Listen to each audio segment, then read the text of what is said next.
The elevator doors opened onto a floor that didn't exist. I worked in an utterly unremarkable office building. 7 floors of gray carpet, beige walls, and fluorescent lighting. Floors where nothing unusual ever happened. Unless you count Kevin microwaving tuna at 11 a.m. unusual, which I do. The elevator panel had always had the same buttons. 1 through 7, plus B for the basement where they kept the storage rooms. But that morning, when I stepped inside and turned to press my usual 6, my hand hesitated. There was a new button. It was made of polished brass, slightly larger than the others, and bore no number. Instead, it was engraved with a symbol, an open circle, like an eye staring back at me.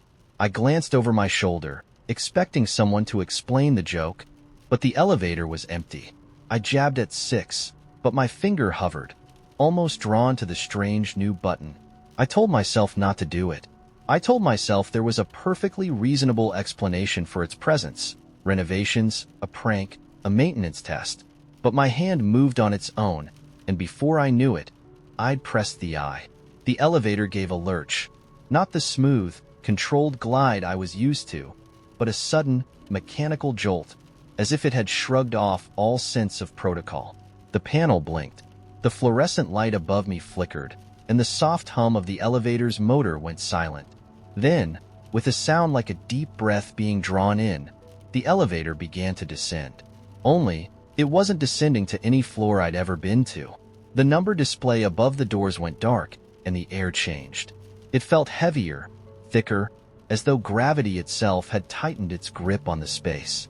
I looked at the emergency stop button, but didn't press it. I couldn't explain why, but something about the motion of the elevator felt deliberate, as if it wasn't a malfunction at all, but a choice. After what felt like hours, but might have been seconds, the elevator stopped. The doors slid open silently, revealing what I can only describe as the inside of a museum built by a mad god. The air that wafted and smelled faintly of burnt sugar and petrichor. A corridor stretched out before me, impossibly long. Its floor made of obsidian, so polished it reflected the ceiling. And the ceiling, oh, the ceiling. It wasn't a ceiling at all, but a sky. A sky filled with swirling constellations. Stars that burned in colors I didn't have names for. Galaxies spinning lazily like they had nowhere else to be. I should have stayed in the elevator. I should have pressed 6 and gone back to my desk to answer emails and pretend to work like any reasonable person. Instead, I stepped forward, and the doors closed behind me without a sound. The corridor didn't echo, though my shoes tapped against the polished surface. On either side of me were display cases, each lit from within by a soft, golden glow. The first case held what looked like a feather, long and iridescent, shimmering in shades that shifted with every angle. A small brass plaque beneath it read, "The First Flight of Icarus, untouched by the sun." I moved to the next case. This one contained a single, weathered coin, its edges worn smooth by time. The plaque read, "The first deal made without words." My reflection in the glass stared back at me, wide-eyed and pale. Further down, I passed a vial of liquid labeled rain from a storm that never reached the ground. A clock with no hands titled a second that shouldn't have been, and a small, unassuming key that simply read the lock it opens no longer exists. Each object was stranger than the last. But what struck me most wasn't their oddity. It was their weight.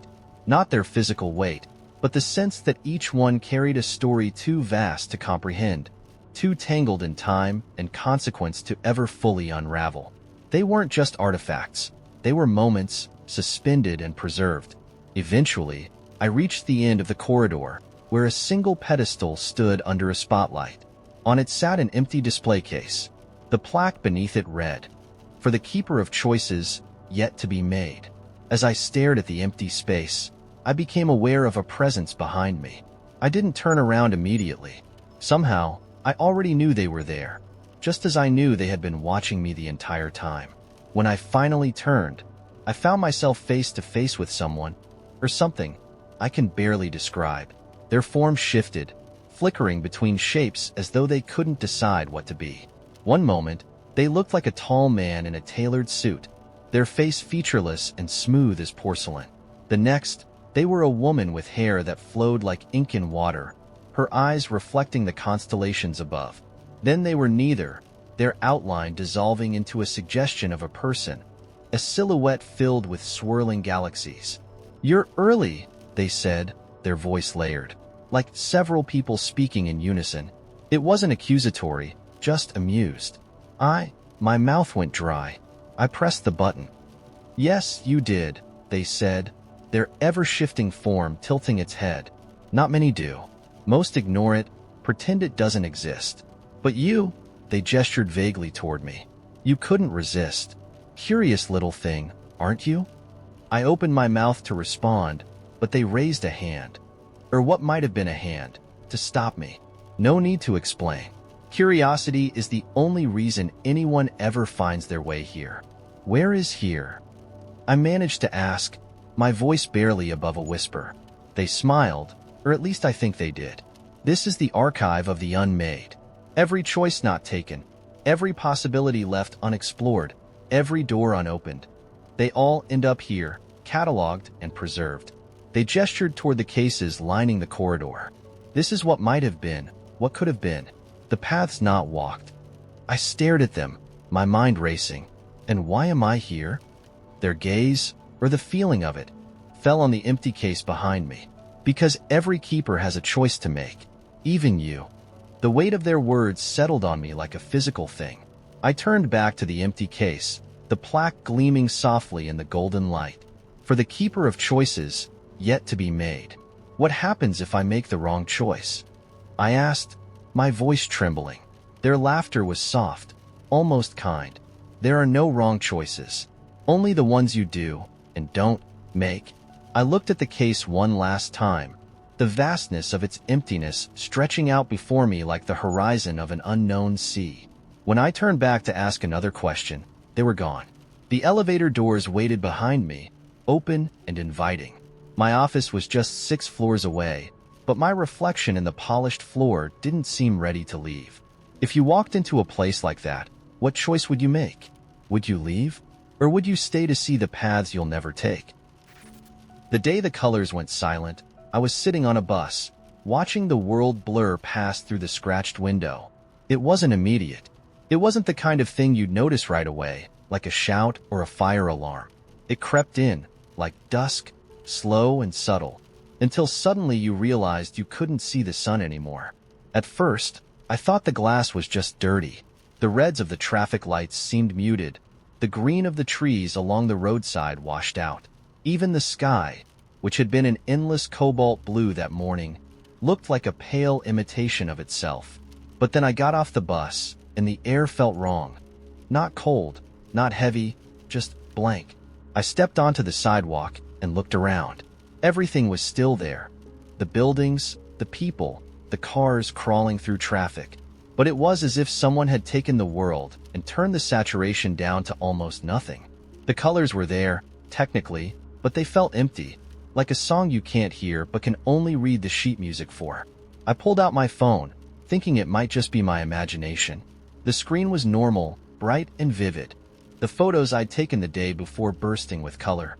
It was only the world outside the screen that seemed drained, like it was running on a different frequency entirely. By the time I reached the park, I'd convinced myself it was just me. Some kind of weird optical thing, maybe a migraine coming on. But then I saw her. She was sitting on a bench near the pond, wearing a yellow dress that might have once been radiant. Now it looked dull and faded, like it had been left too long in the sun. She was staring at the water, her head tilted slightly, as if she were listening for something just out of reach. I don't know why I stopped. Maybe it was the way she seemed out of place, like she didn't belong to the scene around her. Or maybe it was the faint glimmer in her hair, a strand of gold that hadn't been dulled like everything else. "Excuse me," I said, approaching hesitantly. "Do you feel like something's off today?"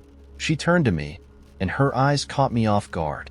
They weren't gray or muted like the rest of the world. They were vivid, impossibly green, like fresh spring leaves after a rainstorm. "You see it too?" she asked, her voice soft but certain. I nodded, relieved and unsettled all at once. "What's happening?" She didn't answer right away. Instead, She stood and gestured for me to follow. We walked along the path that circled the pond, the water dull and flat beside us. The air seemed heavier the farther we went, pressing against my skin like static before a storm. Finally, she stopped near a cluster of birch trees, their white bark peeling like old paint.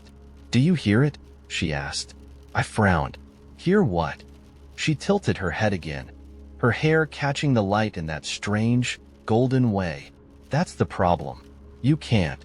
I listened, straining against the silence. At first, I thought it was just the usual quiet of a park, the kind of stillness that comes when the world pauses to breathe. But the longer I listened, the more wrong it felt. There was no birdsong, no rustle of leaves, no distant hum of traffic. Even the pond was silent, its surface unmoving. "It's like the world stopped talking," I said, the words feeling heavier than they should. She smiled faintly, a sad, knowing smile. Not stopped, just forgotten how. I wanted to ask what she meant, but before I could, she reached into the pocket of her dress and pulled out a small, silver object. It looked like a tuning fork, slender and gleaming, catching what little light remained in the dimming world. "This might help," she said, holding it out to me. I hesitated before taking it. The metal was cool against my skin, lighter than I expected. The moment it touched my palm, a faint hum vibrated through my fingers, so subtle I almost didn't notice it. "What is it?" I asked. "Listen," she said, stepping back.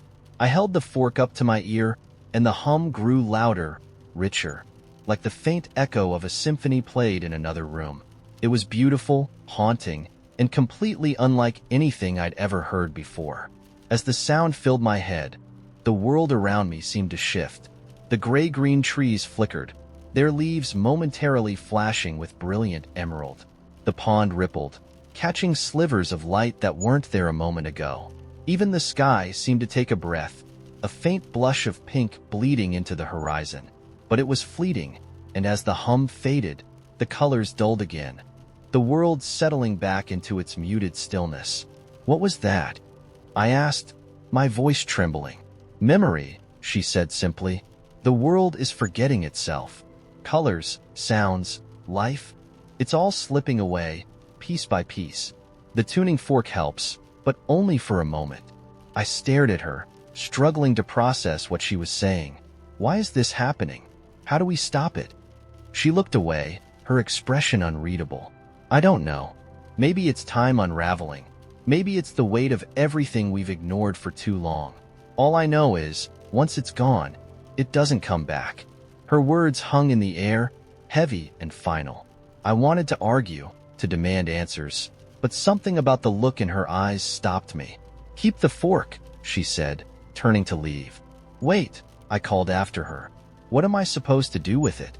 She paused, glancing back over her shoulder. "Listen, remind the world what it's lost." And then she was gone, disappearing into the trees like a shadow melting into the dusk. I stayed in the park until the sun dipped below the horizon, the world growing darker and duller with every passing moment. The tuning fork sat heavy in my pocket, its faint hum barely perceptible against the silence. I don't know what I'm supposed to do. I've tried using the fork, striking it against stones and railings, holding it to my ear as the world flickers in and out of life. But the moments are brief, fleeting, like breaths held too long. Every day, the colors grow fainter, the sounds quieter. I don't know if I can stop it, but I keep the fork with me, listening to its hum, hoping it's enough to remind the world of itself before it's too late. Have you ever felt the weight of something slipping away, knowing you might be the only one who can hold it together? What did you do? I don't think most people notice when a stranger suddenly starts living in their shadow. I did, but only because I tripped over them in the hallway. It was Tuesday, not a particularly special Tuesday, just a regular, toothpaste on my shirt, late to everything kind of day. I was racing out the door with a bagel clenched in my teeth, keys in one hand, phone in the other, when my foot caught on something. It wasn't the doormat. It wasn't the cat. It was a person. Or, to be more precise, it was the outline of a person. Blacker than black, flat as a decal, and shimmering faintly around the edges like heat waves off asphalt. "Watch it," they snapped, sitting up and rubbing what I assumed was their shin. Their voice was weirdly echoey, like they were speaking from the bottom of a well. I just stood there, frozen, bagel still halfway in my mouth. My brain hadn't quite caught up with the fact that my shadow now had a roommate. "Who, what? Don't ask questions you don't want the answers to," the shadow interrupted, clambering to its feet. "Not unless you want to lose an hour of your day to existential dread. Believe me, I've done this before." It, or they, were roughly my height, but that was where the resemblance ended.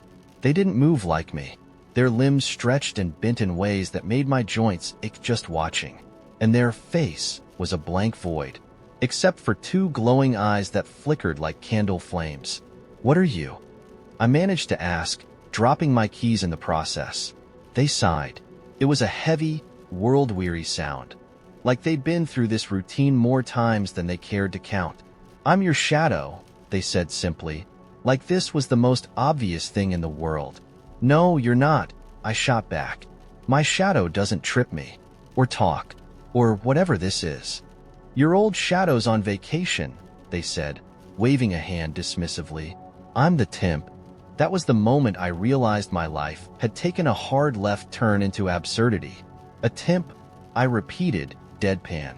"Yep. Short-term gig, don't get attached. I'll be gone by next week." "What does that even mean?" The shadow tilted their head, and their eyes flickered a little brighter. "It means you're stuck with me for now, so let's make this as painless as possible, yeah? I'll stay out of your way, mostly, but if you could stop kicking me, that'd be great." I didn't know whether to laugh, scream, or go back to bed and hope this was just a caffeine-deprived hallucination.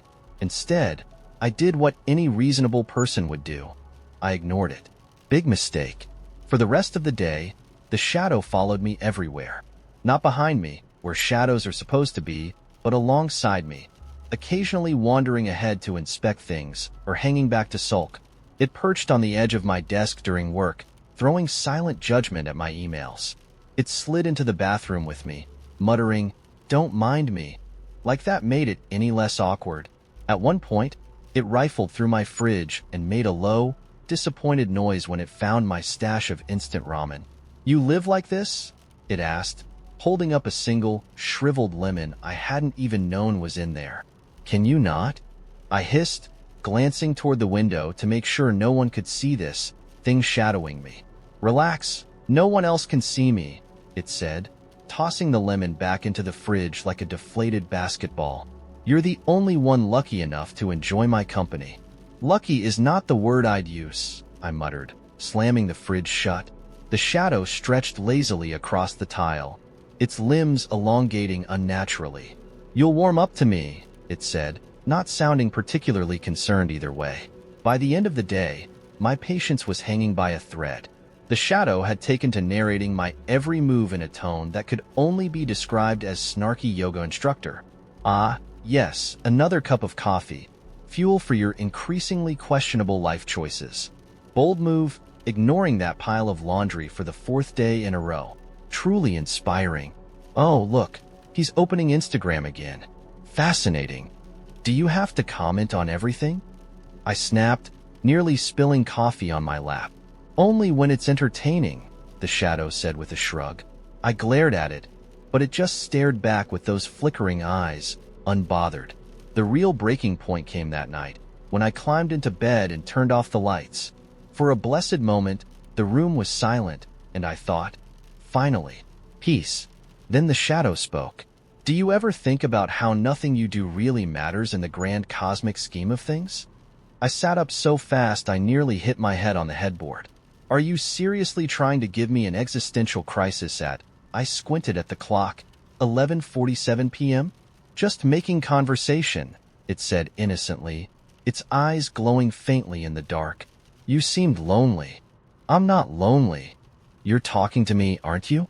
I opened my mouth, then closed it again. They had a point, which was somehow even more infuriating. "Look," I said, rubbing my temples, "what do I have to do to get you to just be normal? Stand behind me like a regular shadow. Don't talk. Don't trip me. and definitely don't psychoanalyze me." The shadow tilted its head, considering. "You can't," it said after a long pause. "That's not part of the deal." "What deal?" "You'll see," it said cryptically, and then it melted back into the darkness, leaving me alone with a brain full of unanswered questions. For the next 6 days, the shadow kept its promise. It stayed. It commented. It critiqued. But somewhere along the way, its relentless presence started to feel less annoying, almost comforting, in a weird, abrasive way. It noticed things I didn't, like the way I always left the lights on in the hallway, or the fact that I hummed under my breath when I made toast. It didn't judge as harshly as I'd first thought. It just noticed. By the time Sunday rolled around, I was almost sad to see it go. Almost. When I woke up that morning, it was gone. My old shadow was back, silent and obedient, following me like a loyal dog. The apartment felt quieter without that flickering presence, less alive. But on the fridge, taped up with a magnet I didn't recognize, was a sticky note. It read, "Next time, don't wait for someone else to notice you." Would you want a shadow like that? Because I'm still not sure if it was a blessing, a curse, or just a really weird wake-up call. There's a bar I went to once that I've never been able to find again. It wasn't a place I stumbled on while drunk or distracted, nor was it one of those hole-in-the-wall joints you can only reach by knowing a guy who knows a guy. It was right there on a normal street I'd walked down 100 times before. I know it was real. And yet, no matter how many times I've retraced my steps, I've never seen it again. It was late, just past midnight, and I'd been walking home from a friend's apartment after a party I'd left early. I wasn't drunk, just tired, and the streets were quiet except for the occasional hum of a passing car. Then I saw it. A glowing neon sign, deep gold with a slight flicker, spelling out the eraser room. I hesitated. I hadn't noticed it before, and I was the kind of person who noticed things. The sign was fixed to an old brick building that didn't seem to match the rest of the neighborhood.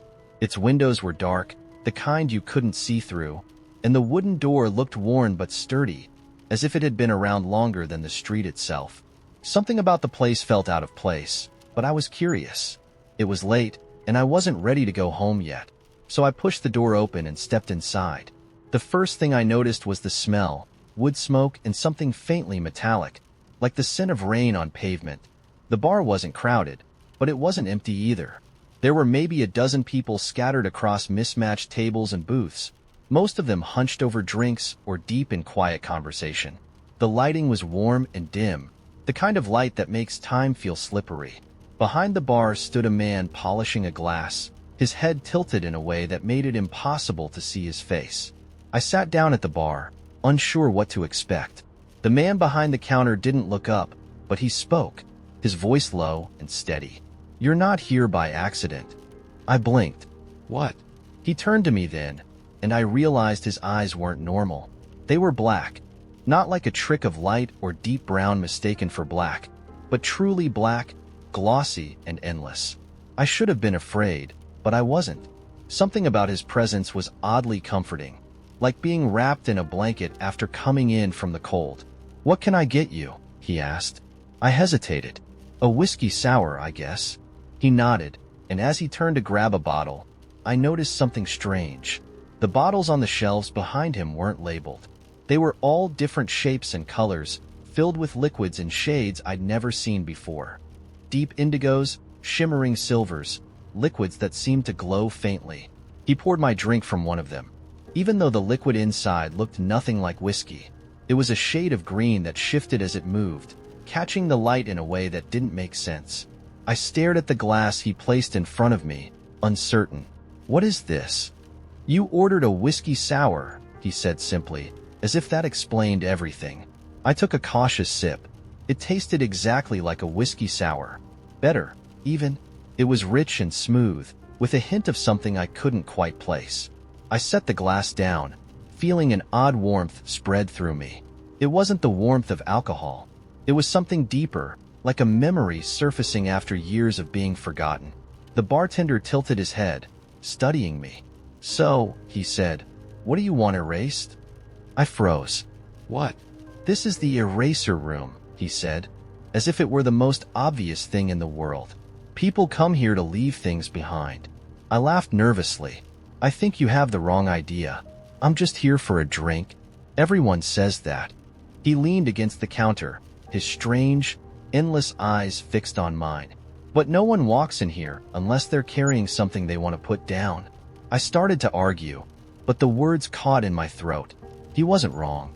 There was something, a mistake I'd made years ago, one that still hung over me like a shadow. I didn't talk about it. I barely let myself think about it. But here, in this strange bar with its warm light and impossible bottles, it felt like the weight of it had followed me inside. The bartender didn't push. He simply waited, polishing the same glass he'd been holding when I arrived. Finally, I asked, "How does it work?" He smiled faintly. "You tell me what you want to let go of. I take it. You leave and it's gone." I frowned. "That's it? No strings attached?" "There's always a price," he said, "but it's not one you'll notice. Not at first." The air felt thick, like the room was holding its breath. My mind raced, turning over the possibilities. I thought about the mistake I'd made, the thing I'd done that still kept me awake some nights, gnawing at the edges of my mind. What would it feel like to be free of it? To let it go completely, like it had never happened? What if I don't want to forget it completely? I asked, "What if I just want it dulled?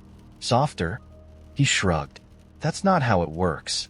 It's all or nothing." I stared at my drink, the green liquid swirling faintly in the glass. The idea was tempting, too tempting, but something about the bartender's calmness, his certainty, gave me pause. I wondered how many people had sat in this very seat. How many had made their choice without truly understanding the cost? What happens to it? The thing you erase? "It stays here," he said, "stored, safe, until someone else needs it." "Needs it?" I repeated. Why would anyone need someone else's regret? He didn't answer, just gave me a long, unreadable look. And then I realized. The warmth I'd felt when I first sipped my drink, the strange, comforting sense of release, hadn't come from me. It had come from someone else. Someone who had sat here before me, handing over their burden so I could feel a moment's peace. My stomach turned. I pushed the drink away and stood up. "I think I'll keep it," I said. The bartender nodded, as if he'd expected this. Most people do. I left without looking back. When I reached the street, the neon sign was off, the building dark and empty. I tried to find it again the next day, and the day after that, but it was gone. Sometimes, when I'm walking late at night, I think I see a flicker of gold in the corner of my eye. But when I turn, there's nothing there. I still carry the thing I wanted to leave behind. It's heavy, but it's mine. And sometimes, late at night, I wonder, what would have happened if I'd stayed? What would have happened if I'd rung up the cost and paid the price? Have you ever had the chance to let go of something you thought you couldn't live with and decided to keep it anyway? The glass jar sat on the curb, glinting faintly under the uneven orange light of the street lamp. I wouldn't have noticed it if I hadn't tripped. My foot caught the edge of a loose brick in the sidewalk, and I stumbled forward, arms flailing, phone slipping from my hand. By the time I regained my balance, I was face to face with it. A mason jar with a metal lid, perfectly clean and utterly out of place. No smudges, no dirt, just sitting there like it had been deliberately left behind. At first, I thought it was empty, just a jar, nothing special. People leave weirder things on sidewalks. Mismatched shoes, stuffed animals missing an eye, those mysterious keys that seemed to belong to no one. But as I reached down to pick up my phone, I noticed something inside the jar. Not an object, exactly. It was hard to describe. A faint shimmer, like heat rising off asphalt in the summer, or the way light bends when it passes through water. It wasn't a reflection, though. The street lamp was behind me, and there was no way it could have caused what I was seeing. I crouched down, squinting at the jar, and the shimmer seemed to shift slightly, as though it was aware of me. I should have kept walking. A normal person would have ignored it, told themselves it was a trick of the light or just some random garbage that wasn't worth their time. But I've never been good at leaving things alone, especially when they don't make sense. So, I picked it up. The jar was warm to the touch, which was odd considering the night air was cold enough to make my breath fog. I held it up to eye level, and the shimmer moved again, swirling lazily like smoke trapped in a bottle. That's when I noticed the note taped to the underside of the lid. A small square of yellow paper, folded neatly, with a single word written in black ink: listen. Now, I don't know what kind of person tapes cryptic notes to jars and leaves them on sidewalks, but I'll admit they had my attention. I unscrewed the lid slowly, half expecting something to leap out. A bug, a wisp of air, something alive. Instead, I heard nothing. At first, anyway. Then, just as I was about to laugh at myself for being spooked by a jar, the sound began. It was faint, almost imperceptible at first. A low hum, like the vibration of a distant engine, but layered with something else. Voices. Not clear enough to make out words, but definitely voices. I tilted the jar closer to my ear, and the sound grew louder, richer, like someone had turned the dial on an old radio. There was music now, too, or something that resembled music. A melody so strange and otherworldly it made my skin prickle. It wasn't coming from anywhere around me. I checked. The street was empty except for me and the occasional gust of wind. The sound was coming from inside the jar. I pulled it away from my ear and stared at it, half convinced I was imagining things. But the shimmer inside the glass was brighter now, pulsing faintly in time with the rhythm of the sound. I felt a sudden urge to close the lid, to seal it back up before the sound could spill out any further. But as soon as I moved to screw it shut, the hum shifted again. It wasn't just voices anymore. It was my voice. Not me exactly, but the faint echo of something I'd said once, years ago. I froze, the jar trembling slightly in my hands. The words were too soft to understand, but I knew the tone. It was the kind of voice you use when you're saying something that matters, something you're afraid no one will hear. I could almost remember when I'd said it, where I'd been, but the memory hovered just out of reach, like a name on the tip of your tongue. The sound faded again, and another voice took its place. This one wasn't mine. It was deeper, softer, unfamiliar but comforting in a way that made my chest tighten. It said one word, clear as day: wait. That was enough. I screwed the lid back on, my hands shaking. The sound cut off instantly, leaving behind a silence so heavy it felt like the air itself had thickened. I stood there on the sidewalk, clutching the jar, trying to make sense of what had just happened. It didn't make sense, of course. How could it? Things like this don't happen. Jars don't hum. They don't shimmer or remember things you've said. They don't carry the voices of strangers. For a moment, I considered leaving it there, setting it back on the curb and walking away. But I couldn't. The jar felt alive in my hands, warm and oddly weighty, as though it was full of something more than air. Whatever was inside it, I wasn't ready to let it go. I took it home. My apartment was dim and quiet, the kind of space that always feels a little too big when you're alone. I set the jar on the kitchen counter and stared at it, half expecting it to do something dramatic. Glow, shake, explode. But it just sat there, as unassuming as any jar could be. The shimmer inside had dimmed slightly, as though it was waiting for me to make the next move. I debated for a long time before opening it again. I sat there at the counter, turning it over and over in my hands, trying to convince myself that I hadn't imagined what I'd heard. Finally, I unscrewed the lid, bracing myself for something. But this time, there was no hum, no voices, no music, just silence. And then, as I tilted the jar toward me, a single drop of liquid slid out and hit the counter. It wasn't water. It wasn't anything I could name. The drop spread slowly, defying gravity, splitting into smaller drops that seemed to move with purpose. I leaned closer, my breath catching in my throat, and that's when I saw it. Tiny, impossibly small images forming within the liquid. A city skyline at sunset. A child running through a field. A hand reaching out to grasp another. The fingers just barely touching. The images flickered like reflections on the surface of a lake, shifting and merging until they became something entirely new. They weren't memories. They weren't dreams. They were pieces of something bigger, fragments of lives I didn't recognize but felt connected to anyway. And as I watched, spellbound, a single thought formed in my mind with a clarity that made my heart race. This jar wasn't mine. It never had been. It was just passing through. The shimmer pulsed faintly, and I knew what I had to do. I screwed the lid back on, grabbed my coat, and stepped into the night. Somewhere out there, someone was waiting for it. Someone who needed to hear what was inside. I didn't know who they were or how I'd find them, but the jar would guide me. It had found me. After all, the city stretched out before me, layered and alive, full of stories I'd never know. And somewhere in its depths, another jar might already be waiting. It was my first day in a new city, and I was already hopelessly, spectacularly lost.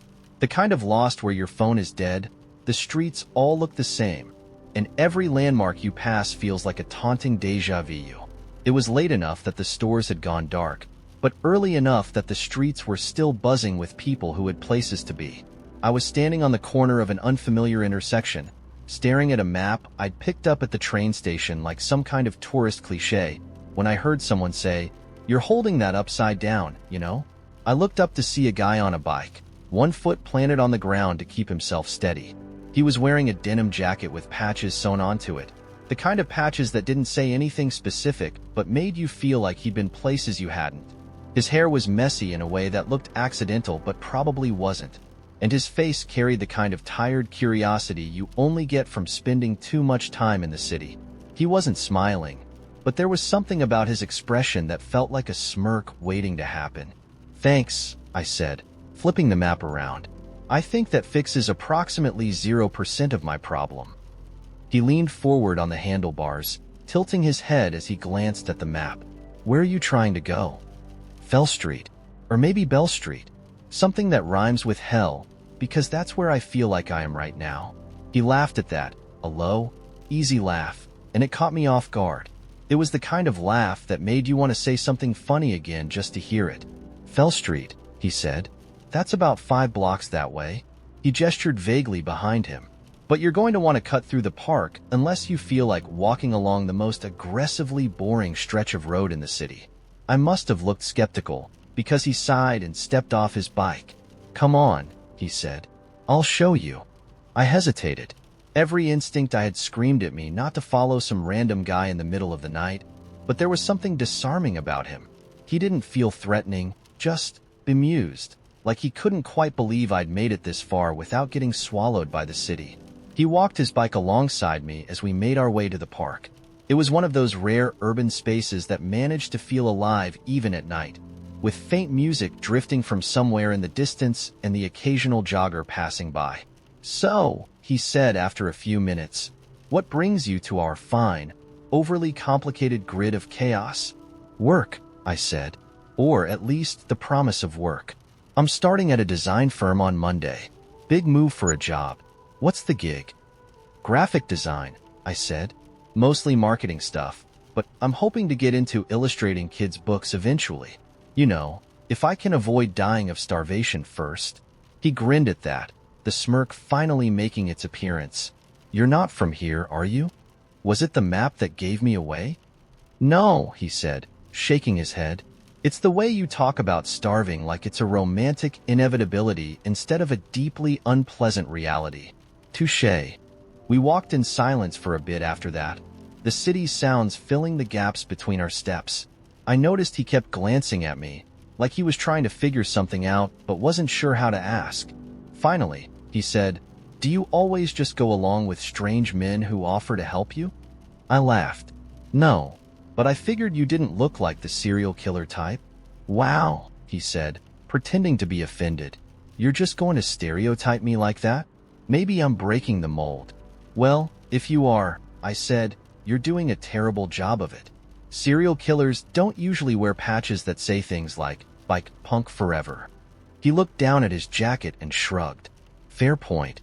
When we reached the other side of the park, he stopped and pointed to a street up ahead. "That's Fell. Just keep going straight, and you'll find whatever you're looking for." I nodded, suddenly feeling a little awkward. "Thanks," I said. "I appreciate the rescue." He hesitated for a moment, then said, "You know, there's a late-night diner a block from here. Best pancakes in the city. You want to grab a bite? Or are you too busy wandering the streets like a lost tourist?" I considered it. I was tired, hungry, and still mildly annoyed at myself for getting lost in the first place. But there was something about him, his easy confidence, the way he didn't seem to take himself or the world too seriously, that made me want to keep talking to him, at least for a little while longer. "Sure," I said, "but if the pancakes aren't as good as you say, I'm holding you personally accountable." He grinned. "Deal." The diner was a tiny, retro-looking place with neon signs and a jukebox that only seemed to play songs from the 70s. We slid into a booth, and he ordered pancakes with an almost ceremonial enthusiasm. "You're about to have your life changed," he said, pouring an obscene amount of syrup over his plate when the food arrived.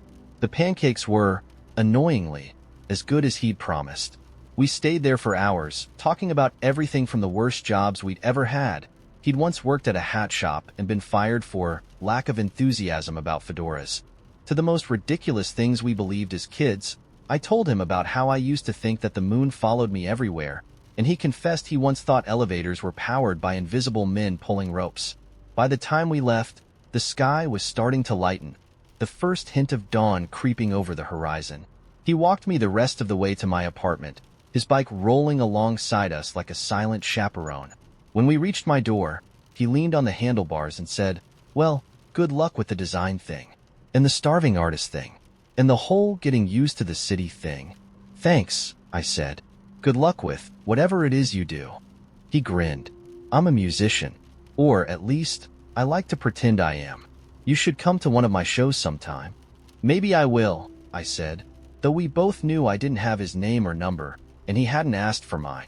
When I went inside, I half expected to feel the emptiness I always did in new places, the weight of being a stranger in a city that didn't know I existed. But instead, I felt lighter, like I'd stumbled into something small and unexpected, the kind of moment that makes you feel connected to the world in a way you can't quite explain. Sometimes, when I walk past that diner, I wonder if he ever tells people about the girl with the upside-down map, and I wonder how many nights like that he's had. Open-ended, unfinished moments with strangers who accidentally crossed his path. Have you ever felt like you walked into a story that wasn't entirely yours, but somehow stayed with you anyway? In a quiet suburb, tucked between two identical houses, there was a house that didn't belong. Its roof slanted at odd angles, the shutters hung crooked, and the paint peeled away in strips as if the structure was trying to shed its skin. No one mowed its lawn, yet the grass never grew too wild. No one trimmed its hedges, yet they remained perfectly shaped. It was the kind of place people pretended not to see, despite its jarring presence. Leah had walked past the house every day for 3 years on her way to work. At first, she'd glanced at it curiously, even slowed her pace, but nothing about the house ever changed. It became a fixture, like the stop sign on the corner or the pothole she avoided out of habit. Until the morning the mailbox opened. Leah wasn't even sure what had caught her attention. It was a subtle motion, just a creak of the metal flap as it tilted forward. She stopped mid-stride, staring. There was no wind, no mail carrier, no visible disturbance. Yet the mailbox hung open, its darkness yawning as if waiting. She shook her head, feeling silly, and walked on. That evening, on her way back home, the mailbox was closed. The next morning, the mailbox was open again. This time, there was something inside, a small, cream-colored envelope that hadn't been there before. Leah slowed as she approached, her curiosity growing heavier with each step. She glanced around. No one else was on the street. Against her better judgment, she reached inside. The envelope had no name or address, but the paper felt thick and expensive between her fingers. Inside was a card, its text handwritten in neat cursive. "We know you've been watching." Her breath caught. She glanced back at the house, half expecting someone to appear at the window, but the curtains remained still. Shoving the card back into the envelope, she hurried away, her pulse pounding. Over the next few days, Leah tried to ignore the house. She took a longer route to work, avoiding its unsettling presence. But the card lingered in her mind, its simple message crawling under her skin. By the end of the week, she found herself standing in front of the house again, staring at the mailbox. This time, it was empty. Disappointment mingled with relief as she turned to leave. Then the front door opened. It didn't swing or creak. It simply moved, silent and deliberate, revealing nothing but a dim interior. Leah froze, caught between fear and something she couldn't name. Her feet moved before her mind could stop them. She stepped off the sidewalk, onto the perfectly trimmed grass, and toward the door. Inside, the air was cool and smelled faintly of earth, like a forest after rain. The interior didn't match the exterior. It was pristine, with polished wood floors and walls painted a serene blue. The furniture looked expensive but unremarkable, as though it had been chosen for its ability to be forgotten. "Hello," she called, her voice echoing faintly. No answer. She moved deeper into the house, her shoes clicking softly against the floor. There were no family photos, no clutter, no signs of life at all. Yet the place didn't feel abandoned. It felt expectant. At the end of the hallway, she found a door slightly ajar. Pushing it open, she stepped into a small study. On the desk, lit by the pale light of a single lamp, was a stack of cream-colored envelopes. Each one was addressed to her. Leah's hands trembled as she picked up the top envelope. The handwriting on this one was different, sharper, more angular. She opened it slowly, the paper crackling faintly in her grip. The message inside was short: "It's time to decide." She stared at the words, her mind racing. Decide what? Why her? Before she could think further, she noticed something. A faint hum filled the room, so soft it was almost imperceptible. She turned, searching for its source, and saw a bookcase on the far wall. Unlike the rest of the house, the wood was worn and scratched, as though it had been moved often. Drawn by a compulsion she couldn't explain, Leah stepped closer. The hum grew louder. Without thinking, she reached for the shelf and pulled. The bookcase swung open, revealing a staircase spiraling downward into darkness. Cold air rose to meet her, carrying the scent of damp stone and something metallic. For a moment, she considered turning back, leaving the house and never looking back. But the pull was stronger than her fear. The stairs seemed endless. The deeper she went, the darker it became, until the faint glow of the study above was swallowed entirely. At the bottom, she found herself in a cavernous room, its walls lined with shelves filled with jars. Inside the jars were lights, tiny, flickering orbs that floated like fireflies. They pulsed faintly, their rhythm disjointed but hypnotic. In the center of the room stood a man. His face was obscured by shadow, but his voice was clear when he spoke. "You've come far," he said, his tone calm. "But the hardest part remains." "What is this place?" Leah asked, her voice barely steady. "This is where the forgotten live," the man replied. "Every light you see is a memory, a life, a choice left behind." She stepped closer, drawn to the jars. The lights inside seemed to react to her presence, growing brighter. "Why are they here?" "Because people are afraid to keep them," the man said. "And now, you must choose." "Choose what?" Her voice was sharp now, frustration bubbling beneath her fear. He stepped aside, revealing a single jar at the edge of the table. Unlike the others, its light was dim, flickering weakly. A tag hung from its neck, and when Leah read it, her stomach twisted. The tag bore her name. "What does this mean?" she demanded. "It means your time is running out," the man said. "Do you claim your light, or let it fade?" She looked at the jar, then at the countless others lining the walls. A memory stirred in her, a sense of something she had lost but couldn't name.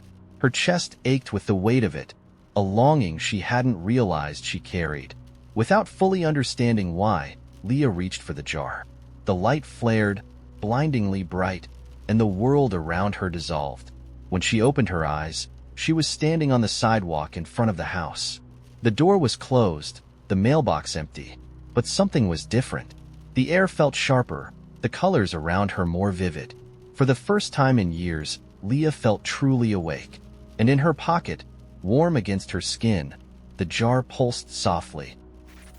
"I wasn't supposed to be on the road that night. I'd taken a wrong turn out of sheer stubbornness, ignoring my GPS when it suggested a faster, more direct route home. Something about the monotony of highways, straight, predictable, efficient, felt unbearable. I wanted back roads, winding curves, The hum of trees close enough to touch if I rolled the window down. The road I ended up on was narrower than I expected, its edges swallowed by dense woods. It twisted and turned like it had somewhere important to be, though I wasn't convinced it led anywhere at all. My headlights swept over an old wooden sign as I drove past. The paint faded and peeling, but I caught the name. Rook's Hollow. I'd never heard of it, but the name stuck in my head, like a lyric to a song I didn't remember learning. A few miles later, my phone lost service, and the radio started hissing with static. I turned it off, listening instead to the rhythmic crunch of gravel under my tires and the low murmur of the wind threading through the trees. There was something strange about the night, though I couldn't place it. The air felt heavier, the darkness deeper, like the world had folded in on itself and I was driving through the seam. That's when I saw the house. It came into view suddenly, like it had been dropped into the woods by mistake. 2 stories, weathered gray clapboards, shutters hanging at odd angles, and a steeply pitched roof that cut jaggedly into the sky. It wasn't abandoned, that much was clear. Lights glowed softly from the windows, yellow and warm, and smoke curled lazily from the stone chimney. What was less clear was why it was here, alone in the woods with no other signs of life for miles. I slowed the car, unsure of what I was looking for.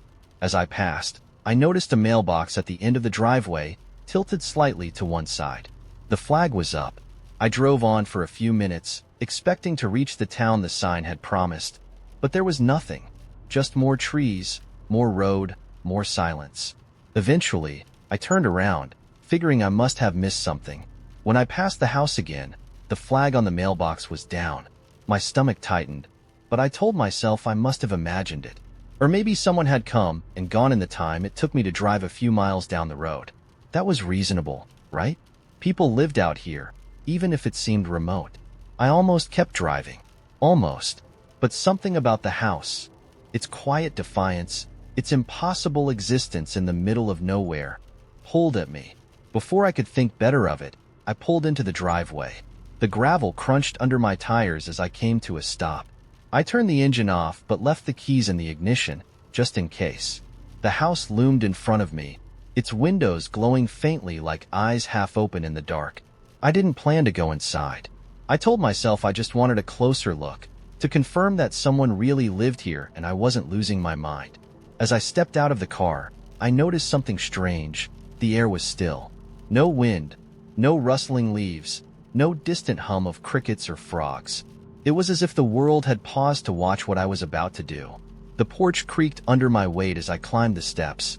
I raised a hand to knock, but stopped when I saw the note taped to the door. Welcome. The tea is ready. No signature, no explanation. Just those words, written in neat, slanted handwriting on paper that looked like it had been torn from a notebook. I stared at the note for a long time, my hand hovering just above it. The rational part of my brain screamed at me to get back in the car, to drive away and never look back. But there was another part, quieter but no less insistent, that told me I'd regret leaving without knowing. I pushed the door open. The interior was warmer than I expected, almost stifling, and it smelled faintly of cedar and something sweet, honey, maybe, or vanilla. The entryway opened into a cozy living room, with overstuffed chairs, bookshelves crammed to the brim, and a fireplace where flames licked lazily at a pile of logs. On the coffee table in front of the fire was a teapot, 2 cups, and a plate of what looked like shortbread cookies. I didn't hear anyone, but I knew I wasn't alone. I stepped inside, letting the door click shut behind me. The room felt oddly familiar, like I'd been here before, though I couldn't imagine when or why. The teapot let out a soft hiss, steam curling upward like an invitation. "Hello?" I called, my voice sounding smaller than I expected in the thick, warm air. There was no response, but I noticed something I hadn't before. A book lying open on one of the chairs. Its pages were yellowed, the text faint and uneven, like it had been handwritten long ago. I stepped closer and saw my name written in the middle of the page. Not just my name, my handwriting. The room tilted. I grabbed the back of the chair to steady myself, my pulse pounding in my ears. The words on the page weren't familiar, but the handwriting was unmistakable. It was mine. The book described a moment, this moment in uncanny detail. The warmth of the room, the weight of the air, the exact way I hesitated before stepping inside. It ended abruptly, mid-sentence, with the words, "And then she turned to see." I didn't have time to read further. The floor creaked behind me, and I spun around, my breath catching in my throat. There was a man standing in the doorway to the next room, his figure backlit by soft, flickering light. He was tall, his face shadowed, but I could see enough to know he was smiling. Not a friendly smile. Something sharper, more knowing. "I see you've arrived," he said, his voice smooth and measured, like he'd been practicing those words for a long time. I wanted to speak, to demand an explanation, but my voice wouldn't come. He gestured toward the table. "The tea is ready." I took a step back, my hands fumbling for the doorknob, but when I turned, the door was no longer there. Behind me, the man sighed, almost disappointed. "You could have just walked away," he said, his tone casual, as if we were discussing the weather. "But you came inside.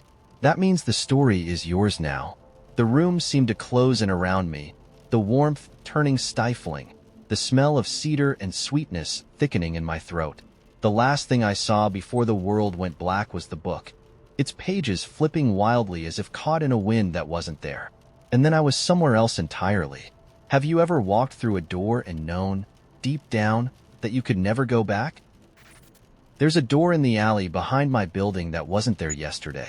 It's painted a shade of green so deep it looks black, and the wood has this odd, glossy sheen, like it's been polished for years but never touched by dust.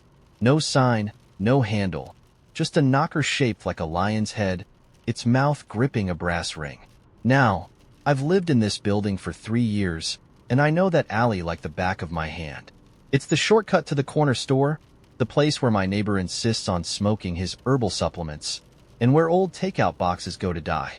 It's definitely not a place where mysterious doors just appear. So, naturally, I had to touch it. Don't ask me why. It's like the door was daring me to. The knocker was cold, almost freezing, despite the fact that it's the middle of July and the rest of the alley felt like the inside of a toaster. When I lifted the brass ring, the lion's eyes flickered. Not moved, not blinked, but flickered, like there was a candle burning somewhere deep inside its head. Before I could process that, the knocker pulled itself out of my hand and knocked 3 times, slow and deliberate. The sound didn't echo in the alley. Instead, it seemed to echo inside me, bouncing around my ribcage in a way that made me feel like my heartbeat was trying to keep time with it. The door swung open. I wasn't expecting it to actually open. I don't know what I was expecting, but it wasn't this. Beyond the doorway, there was no alley, no concrete, no trash cans or graffiti. There was the library, a massive one, stretching infinitely in every direction, shelves towering so high that the top rows disappeared into a misty haze. The air smelled like old paper, fresh ink, and something sweet and metallic that I couldn't quite place. And the light. There was no obvious source, no lamps or windows, just a gentle golden glow that seemed to come from the shelves themselves. Then a voice spoke from somewhere deep inside the library, calm and precise, with the kind of authority that makes you stand up straighter without realizing it. "You're late." I froze, one foot still in the alley, the other hovering over the threshold. "Late for what?" I called, trying to keep my voice steady and failing miserably. "For your shift," the voice replied, as though I just asked whether the sky was blue. A figure appeared from between the shelves, moving with a grace that felt almost inhuman. It was a woman, or at least I thought it was a woman. She was tall, her skin pale and luminous, and her hair was the kind of silver that doesn't belong to age but to moonlight. She wore a tailored suit, the kind you'd expect to see in a high-end law firm, except the fabric shimmered faintly, like it was woven from spider silk. Her eyes were odd, not unsettling, exactly, but they seemed to hold too much. Like each one was a window into something vast and unknowable. "I think you have the wrong person," I said, taking a cautious step back toward the alley. "I don't work here. I don't even know where here is." She tilted her head, studying me with a faint smile that was neither kind nor unkind. "You do now," she said, and with a flick of her wrist, The door behind me slammed shut. When I turned back to look, the alley was gone. There was only the library, stretching endlessly in every direction. "Wait, no, no, no," I stammered, spinning around like an idiot trying to find an escape that clearly didn't exist. "You can't just—" "I can," she interrupted. Her tone as calm as ever. "And I have. Congratulations. You're now an assistant librarian of the Endless Collection." "Endless Collection?" I repeated, my brain scrambling to keep up. "What even is that?" Her smile widened, and for a moment, it almost seemed amused. "Exactly what it sounds like," she said. "Every book ever written, and every book that will ever be written. Every story told, untold, or forgotten. Every version of every possibility. It's all here." "That's impossible," I said automatically, because what else do you say to something like that? "Is it?" she asked, and there was something in her voice, challenge, or maybe curiosity, that made me hesitate. She reached for a nearby shelf and plucked a book at random, handing it to me. It was small and unassuming, bound in plain black leather with no title on the cover. I opened it to the first page, and my stomach dropped. It was my life, my entire life, written out in neat, elegant handwriting. Every memory, every choice, every stupid thing I've ever said or done. It was all there, right down to the socks I'd been folding this morning when I decided to investigate the door. I flipped through the pages in a frenzy, skimming moments I hadn't thought about in years, moments I'd hoped no one would ever remember. And then, near the back of the book, I saw something even stranger. Moments that hadn't happened yet, words I hadn't said, decisions I hadn't made. The last page was blank. "What the hell is this?" I whispered, my hands trembling as I clutched the book. "Your story," the woman said simply. "So far." I stared at her, my mind spinning. "So what? This is some kind of fate library? Destiny archive?" "Something like that," she said, her tone maddeningly vague. "But the point is, you're here now, and there's work to be done." "What kind of work?" I asked, already dreading the answer. She gestured to the shelves around us. "The books don't stay where they're supposed to. Stories get misplaced, crossed, sometimes rewritten. It's your job to keep everything in order." "You're kidding," I said flatly. "Do I look like I'm kidding?" she replied, arching one elegant eyebrow. She had a point. Before I could argue further, she turned and started walking away, her footsteps making no sound on the floor. "I suggest you get started," she called over her shoulder. "The collection doesn't like to be ignored." I looked down at the book in my hands, then back at the endless shelves. Somewhere in the distance, I heard a faint rustling, like pages turning themselves. The air felt heavier now, charged with a kind of quiet, expectant energy, as if the library was watching me, waiting to see what I'd do.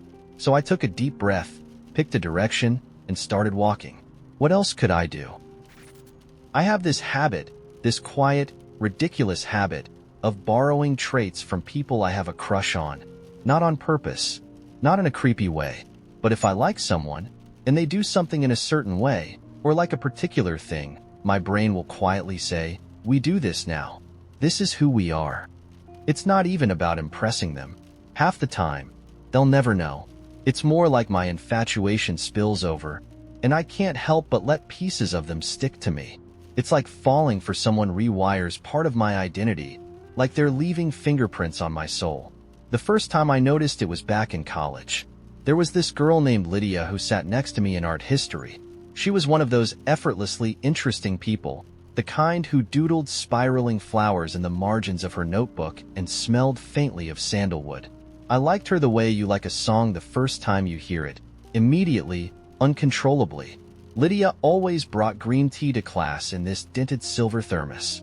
I didn't even drink tea, but the day after she smiled at me and said, "Morning," like we were old friends, I found myself in the grocery store, staring at an overwhelming wall of teas. I bought 3 different kinds. For weeks, I forced myself to drink green tea every morning, pretending I liked it, even though it tasted like sadness and wet leaves to me. I thought if I drank it enough, I'd figure out what she saw in it. The green tea phase didn't last long. Lydia dropped the class, and I went back to my normal, coffee-drinking self. But the pattern had begun, and it only got weirder from there. Years later, there was Nick. Nick was into jazz, like deeply into it. He'd rattle off names of obscure trumpet players I'd never heard of, his hands moving like he was playing an invisible piano as he spoke. He once told me, over beers, that listening to jazz was like hearing freedom. Something about the way he said it made me want to understand. The next day, I sat in my apartment with a stack of vinyl records I didn't even own a player for. I streamed Miles Davis on repeat. I didn't get it at first. It just sounded like noise, like instruments arguing with each other. But I kept listening, trying to hear it the way Nick did, until one night, alone in my dimly lit living room, something clicked. For the first time, the noise became a story. I found myself swaying to the music, smiling at no one, like I cracked some secret code. I still don't know if I liked the music for what it was, or if I liked it because it felt like a thread tying me to Nick. And then there was Sarah. Sarah, who ate her sandwiches in a methodical circle, never biting the middle until the edges were gone. Sarah, who wore mismatched socks on purpose, saying it was a quiet rebellion against the tyranny of symmetry. I spent 6 months wearing mismatched socks after we broke up. Not for her. Not anymore. But because, at some point, her quiet rebellion had become mine. Even now, years later, I'll catch myself reaching into my drawer and purposely choosing a striped sock and a polka-dotted one. It feels like a tribute to the version of me that existed when I loved her. The thing about this habit is that it sneaks up on me.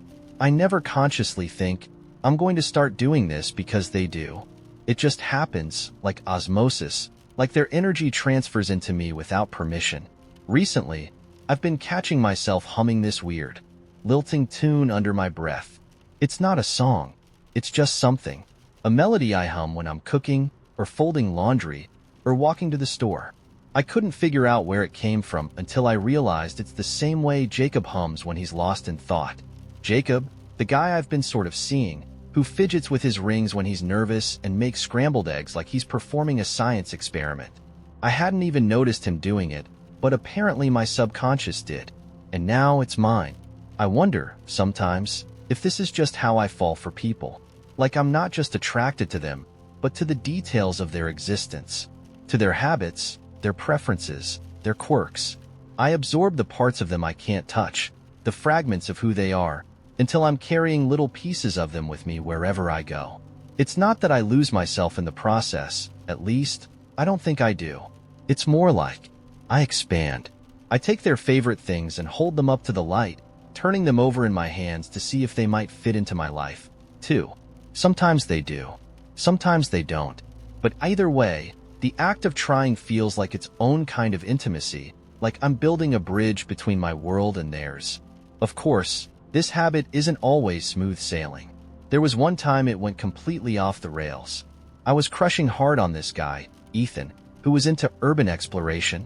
He'd show me these incredible photos of abandoned buildings, crumbling theaters, rusting factories, graffiti-covered staircases. I wanted to impress him, so when he invited me to tag along one Saturday, I said yes without thinking. Let me be clear. I am not the climbing through a broken window to explore a condemned warehouse type, but I liked Ethan, so I followed him and his friends into this eerie, decaying building on the outskirts of town. It smelled like mildew and regret. Every step echoed, and every shadow looked like it was hiding something with teeth. At some point, Ethan wandered off, leaving me in a dark hallway lit only by the faint glow of his friends' flashlights in the distance. My heart was pounding. I thought, this is it. I'm going to die in an abandoned shoe factory because I couldn't just tell a guy I liked his stupid pictures. I tripped over a broken floorboard, scraped my knee, and burst out laughing. Not because it was funny, but because the sheer absurdity of the situation overwhelmed me. Ethan came back and helped me up, but I could tell he wasn't impressed. I went home with a bloody knee, a bruised ego, and a newfound respect for my limits. That was the day I learned that not every part of someone else's life is meant to be grafted onto mine. Still, I can't seem to stop. Every time I meet someone who lights up my world in some way, I find myself adopting little pieces of them, like a magpie collecting shiny things. And maybe it's silly, or maybe it's human, Maybe we're all just patchworks of the people we've loved, the people we've admired, the people who've left their fingerprints on us. And maybe that's not such a bad thing. So now I'm curious, am I the only one? Do you ever find yourself quietly, accidentally borrowing pieces of someone you're drawn to? Or am I just out here, a walking collage of everyone I've ever cared about? It was 3:14 a.m. when my ceiling fan stopped spinning. The clink-clink of the loose pull chain, which had been lulling me towards sleep like a metronome for hours, went silent so suddenly that I thought I'd gone deaf. The air was still, unnervingly so, and for a second I wondered if I'd imagined the noise to begin with. Then the fan groaned, a low metallic whine, and froze completely. I sat up in bed, disoriented, my room impossibly quiet, the kind of quiet that shouldn't exist in a city. No hum of refrigerators in neighboring apartments, no far-off sirens, no cars rumbling over potholes on the street below. Just nothing. I rubbed my eyes, thinking maybe I'd fallen into one of those hyper-realistic dreams where everything feels a little too sharp and wrong. But then I heard it. A knock. Not on the door. Not on the walls. It was coming from beneath the floor. I froze, my hand halfway to my phone, which sat charging on the nightstand. It wasn't the polite, rhythmic knock of someone asking to be let in, nor the hollow thud of a tree branch against a window. It was deliberate, precise. A set of 3 sharp raps, followed by silence. Then 3 more. My apartment was on the 5th floor. There was no beneath the floor. For a moment, I thought maybe it was pipes. Pipes make noises. Creaking, groaning, sometimes even banging. That's normal, right? But then the knocking came again, louder this time, like whoever, or whatever it was had realized I wasn't answering. I sat there, my heart hammering in my chest, trying to decide what to do. Call the landlord? Call the police? Call someone? I grabbed my phone, but when I hit the power button, the screen stayed dark. Dead. I turned to the lamp by my bed, flicked the switch. Nothing. No light. No power. Just the faint moonlight coming through the blinds, painting pale stripes across the room. Then the knocking stopped. I don't know why that felt worse. It wasn't a relief. It was like the silence had become its own kind of noise, heavier than the sound that had preceded it. My pulse thudded in my ears, filling the void, and I realized I was holding my breath. I let it out in a shaky exhale, telling myself I'd imagined it, or, if I hadn't, that it was something explainable, something boring, definitely not something worth panicking over. And then the knock came again. Not from the floor this time, from the wall, right behind my headboard. I scrambled out of bed so fast I almost tripped over the sheets. The sound followed me, the knocks tapping out the same precise rhythm. 3 knocks, pause, 3 knocks. It didn't matter where I moved in the room. The knocks moved, too, behind the wall, beneath the floor, from the ceiling. Always the same distance from me, always following. I grabbed my shoes, half jogging to the front door, ready to leave the apartment altogether, but when I opened it, I froze. The hallway wasn't there. It should have been. I knew what it was supposed to look like. A narrow corridor with cheap beige carpet and a row of flickering fluorescent lights. But the space beyond my door wasn't a hallway anymore. It was nothing. A black void, stretching endlessly in all directions. No floor, no walls, just an abyss, empty and impossibly vast. My breath hitched, and I slammed the door shut. That was when I saw the note. It hadn't been there before, but now it was, pinned to the door with a single rusted nail. The paper looked old, the edges frayed and yellowed, but the ink was fresh, the letters sharp and perfectly legible. Sit. Wait. I stared at it, my hands trembling. Wait for what? For the void outside to swallow me whole? For the knocking to finally break through the walls? I turned, looking back at the room that now felt too small and too large at the same time. My bed was still there, untouched. The sheets tangled from my panicked escape. The moonlight through the blinds hadn't moved. Time felt stuck, stretched thin and brittle. But the knocking had stopped. I don't know how long I stood there, staring at the room. At some point, I realized I was shivering, though it wasn't cold. The kind of shiver that comes from fear, from the weight of knowing you're in a place you don't understand. I looked at the note again, its instructions staring back at me with unnerving simplicity. Sit. Wait. The rational part of me wanted to fight it, to grab my shoes and sprint through the void, hoping to find some edge or exit. But another part of me, the part that felt the knocking in my bones, whispered that running wouldn't help, that this wasn't a place you could escape from, that I wasn't supposed to leave. So, I sat. I don't know how long I waited. Hours, maybe, or seconds. Time didn't feel real anymore. My thoughts drifted, aimless, circling back to the same question over and over. Why me? Why this room? This night? This knocking? What had I done to invite it? Or was it just random? And then, as suddenly as it had stopped, the knocking returned. But this time, it wasn't coming from the walls, or the floor, or the ceiling. It was coming from inside me. Not a sound, a feeling, a sharp, rhythmic vibration in my chest, perfectly in sync with my heartbeat. 3 beats. Pause. 3 beats. I pressed my hand to my chest, but it didn't help. The rhythm wasn't something I could touch. It was deeper than that, woven into the fabric of my being. My breathing quickened, and I wanted to scream, to tear at my skin, to rip out whatever was making me feel like I was being hollowed out from the inside. And then, just as suddenly as it had started, it was gone. The lights flickered back on. The fan whirred back to life. The air felt normal again, the weight of the silence lifting as the familiar city noises crept back in. I sat there for a long time, waiting for something else to happen, but nothing did.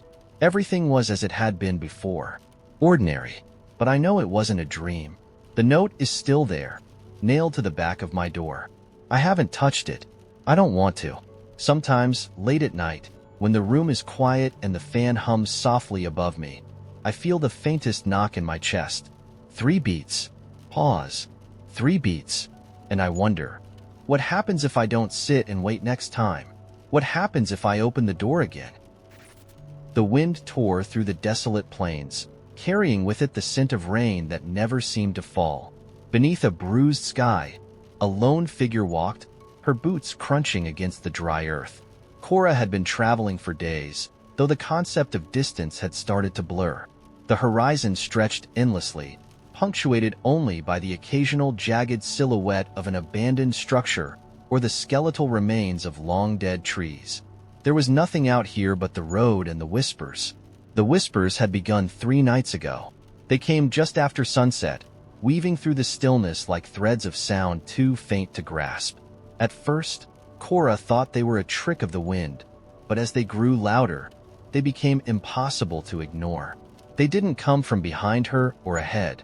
They came from within, curling inside her thoughts and dragging long-forgotten memories into the light. They called her name, soft and lilting, as though from a distance she couldn't quite reach. She adjusted the strap of her satchel, her hand brushing the smooth surface of the journal she carried. The journal was all she had left of her mother, a battered leather-bound thing with yellowed pages filled with cryptic notes and maps of places that didn't exist. Her mother had disappeared when Cora was 12, leaving behind only this and the kind of silence no one dared to question. For years, the journal had sat untouched on a high shelf, but last month, on the eve of her 25th birthday, Cora had dreamed of her mother for the first time in years. In the dream, her mother stood at the edge of a great, glowing canyon. She had turned to Cora with a look of such fierce determination it made her heart ache. "Follow the map," she'd said. "It's the only way." When Cora woke, the journal was on her bedside table, its pages open to a map she didn't recognize, marked with a single word, Kestrel. She didn't remember retrieving it. She didn't remember ever seeing the word before. But the dream had clung to her, vivid and unshakable, and before she fully understood what she was doing, she had packed a bag and left. Now, as the sun dipped below the horizon, painting the sky in hues of rust and violet, she felt the whispers stir again. Her heart quickened. They were closer tonight, more insistent. She stopped walking and turned in a slow circle, her eyes scanning the empty expanse. The world seemed to hold its breath. In the distance, she saw it. A faint light flickering on the edge of visibility. It wasn't a star or a lantern. It pulsed irregularly, like the heartbeat of something alive. The light drew her forward, her exhaustion forgotten. As she approached, she realized it was emanating from a structure she hadn't noticed before. It was a small, crumbling building, its walls half collapsed and overgrown with vines that glowed faintly in the dim light. The door was ajar, swaying gently as though moved by a breeze she couldn't feel. The whispers swelled, urging her on. Her pulse thundered in her ears as she stepped inside. The air within was cool and still, carrying the faint metallic tang of rust and something older, more organic. The interior was sparse. A single room with a stone altar in the center, its surface etched with runes that glimmered faintly in the gloom. On the altar lay an object wrapped in cloth. As Cora approached, the whispers reached a fever pitch, then fell silent. The sudden quiet was deafening. She reached out and unwrapped the cloth with trembling hands.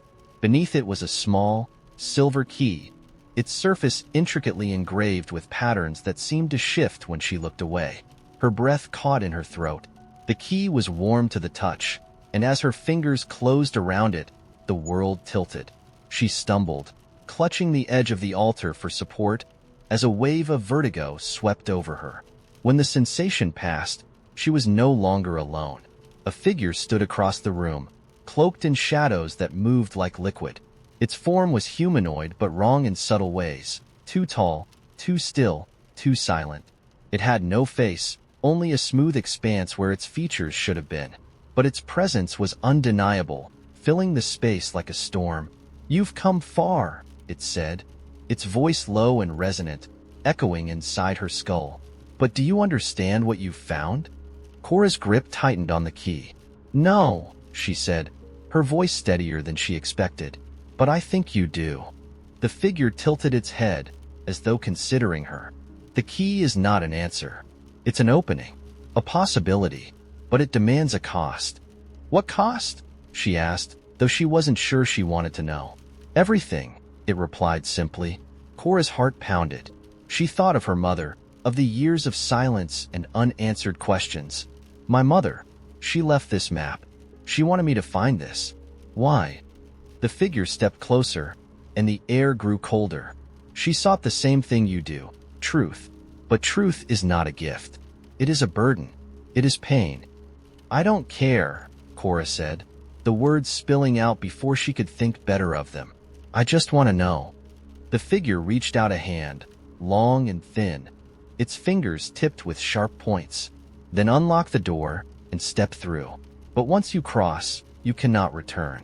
Cora hesitated, the weight of the key pressing into her palm. She thought of her mother again, standing at the edge of the glowing canyon, her face lit with purpose. She thought of the years she had spent searching for meaning in her absence, the emptiness that had followed her like a shadow. She took a deep breath, then stepped forward and placed the key into an invisible lock in the air. It turned smoothly, and the world split open. The light was blinding, searing her eyes even as she tried to shield them. She felt herself being pulled forward, her body dissolving into something weightless and infinite. And then, just as suddenly, it was over. She stood at the edge of a vast expanse, her feet on solid ground but her senses overwhelmed. Before her stretched a landscape of impossible beauty, towering crystalline structures, rivers of light, skies that shifted colors and patterns she couldn't name. And in the distance, at the heart of it all, was the canyon from her dream, glowing with a brilliance that defied comprehension. Her mother stood at its edge, waiting. Cora's legs gave out, and she fell to her knees, tears streaming down her face. The whispers were gone, replaced by a deep, resonant hum that seemed to come from the world itself. Her mother turned, her expression soft but weary, and held out a hand. "Welcome home," she said. "When I was 9, I found the book in the back of my grandmother's wardrobe. She'd fallen asleep on the couch with the TV droning in the background. One of those nature documentaries she always said made her feel smarter, even though I knew she barely listened. I was supposed to be sitting at the kitchen table doing my math homework, but the numbers had stopped making sense an hour ago, and my curiosity got the better of me." Her wardrobe was massive, the kind that looked like it belonged in an old castle, with heavy wooden doors that groaned when you opened them. Inside, It smelled like lavender sachets and old cedar, the scent so strong it made my eyes water. I pushed past her neatly hung blouses and mothballed cardigans, and that's when I saw it, tucked in the back, behind a row of neatly stacked shoe boxes. It wasn't dusty or hidden under anything. It was just there, as if it had been waiting for me. The book was bound in cracked black leather, with no title on the cover or spine. It didn't look like anything special, but when I opened it, the pages shimmered faintly, like they'd been dusted with some kind of fine gold powder. There were no words inside, just drawings. The first page showed a tree, its branches twisted and knotted in ways that didn't seem possible, like a labyrinth of wood and leaves. Beneath the tree was a small house, more like a hut really, with smoke curling out of the chimney. The scene was drawn in black ink, detailed and precise, but the longer I stared at it, the more it seemed to move. The smoke spiraled lazily upward. The leaves trembled as if touched by a breeze I couldn't feel. I turned the page. The second drawing showed a river, wide and dark, its surface broken by jagged rocks. A bridge stretched across it, but it wasn't the kind of bridge you'd want to walk on. It was old and half-collapsed, the ropes fraying and the wooden planks missing in places. At the far end of the bridge stood a figure. I couldn't make out any details. The figure was just a smudge of ink, humanoid but featureless, staring straight at me. I snapped the book shut, my heart pounding in my chest. I don't know why it unsettled me so much. Maybe it was the stillness of the drawings, or the way they seemed to breathe when I wasn't looking directly at them.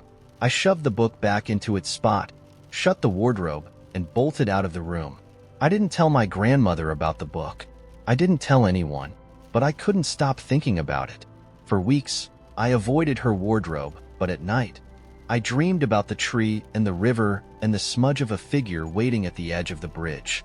In the dreams, the figure always turned to look at me, even though it didn't have a face. I'd wake up sweating, my heart racing, and lie awake for hours, staring at the ceiling. Eventually, I couldn't help myself. One afternoon, when my grandmother was in the garden planting her tulip bulbs, I went back to the wardrobe. The book was still there, exactly where I'd left it. This time, I didn't open it to the first page. I didn't want to see the tree or the house again. Instead, I flipped forward, letting the pages fall open at random. The drawing that greeted me was a field. It stretched endlessly in every direction, the grass so tall it looked like waves in an ocean. In the center of the field was a lone scarecrow, its arms stretched wide, its head tilted at an unnatural angle. Crows perched on its shoulders, their beady eyes gleaming. As I stared at the scarecrow, the air in the room seemed to shift. It grew heavier, colder, and I swore I could hear the distant cawing of birds. My hands were shaking, but I turned the page again. This time, it was a stairwell, spiraling downward into blackness. The walls were rough stone, and there was no handrail, just the jagged edge of the steps disappearing into shadow. At the top of the stairs was another figure, identical to the one from the bridge. Just a smudge of ink, but it felt like it was looking straight at me. "Evelyn!" My grandmother's voice called from the garden, sharp and sudden. I slammed the book shut and nearly dropped it, my pulse racing. When I came out of the house, she was kneeling in the dirt, holding a bulb in one gloved hand. "What were you doing?" she asked, her tone light but probing. "Nothing," I lied. "Just reading." She looked at me for a long moment, her eyes narrowing slightly, and for the first time, I noticed how tired she looked. Not just physically, but like she was carrying something heavy, something I couldn't see. "Don't go digging where you don't belong, Evie," she said finally, her voice quiet. I nodded, but I didn't stop. The book became an obsession. Every chance I got, I went back to it, flipping through the pages one by one. Each drawing was stranger than the last. A cavern filled with jagged crystals, a city with spires that stretched into the clouds, a room lined with mirrors that reflected nothing. And always, somewhere in the scene, was the smudge of a figure. Sometimes it was small and distant, barely noticeable. Other times it was close, so close it felt like it might reach out of the page. One night, I dreamed I was standing in the field with the scarecrow. The crows were circling above me, their cries deafening. The scarecrow turned its head to look at me, and I realized its face wasn't made of cloth or burlap. It was the smudge.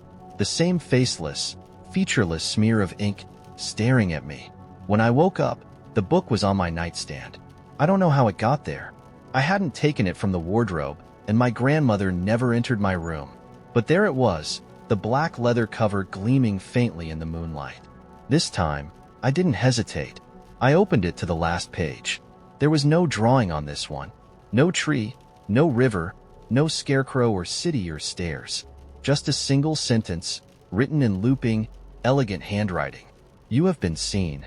I closed the book and shoved it under my bed, but I couldn't sleep. The air in the room felt wrong, like I wasn't alone. I kept glancing at the shadows in the corners, half expecting them to move. The next morning, the book was gone.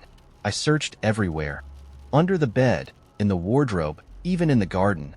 But it had vanished. When I asked my grandmother about it, she just shook her head. Some things are better left forgotten, she said, her voice heavy. But I can't forget. Every now and then, I dream about the drawings. About the tree, the bridge, the stairwell. About the figure waiting in the shadows, its smudged face tilting toward me. And sometimes, when I wake up, I hear the faint rustle of pages turning, even though there's no book to be found. The first time I met Lena, she was eating an orange in the most criminally incorrect way imaginable. I was sitting on a bench at the park, trying to enjoy my coffee and escape the chaos of my inbox, when I noticed her on the bench across from me. At first glance, she looked perfectly normal. Jeans, an oversized hoodie, a book balanced on her lap. But then she reached into her bag, pulled out an orange, and took a bite. Not a peeled orange. Not orange slices. Just a full, unpeeled orange. Teeth sinking into the rind like it was an apple. I think I actually gasped out loud. She must have heard me, because she looked up, saw the horror on my face, and raised an eyebrow. "What?" she asked, her mouth full of orange. Are you eating the peel?" She shrugged. "It's all part of the orange." "No, it's not," I said automatically. "It's not part of the orange. It's like orange armor." She grinned, chewing slowly, like she was trying to make me as uncomfortable as possible. "You've never tried it?" "Of course not. I'm not a lunatic." She laughed at that, a sharp, delighted sound that made me feel like I just inadvertently auditioned for a comedy show. Then she held out the orange, as if this was some kind of normal, everyday offer. "Want to try?" I shook my head so fast I almost spilled my coffee. "Absolutely not." "Suit yourself," she said, taking another bite before going back to her book, like this was just another Tuesday for her. I tried to ignore her after that.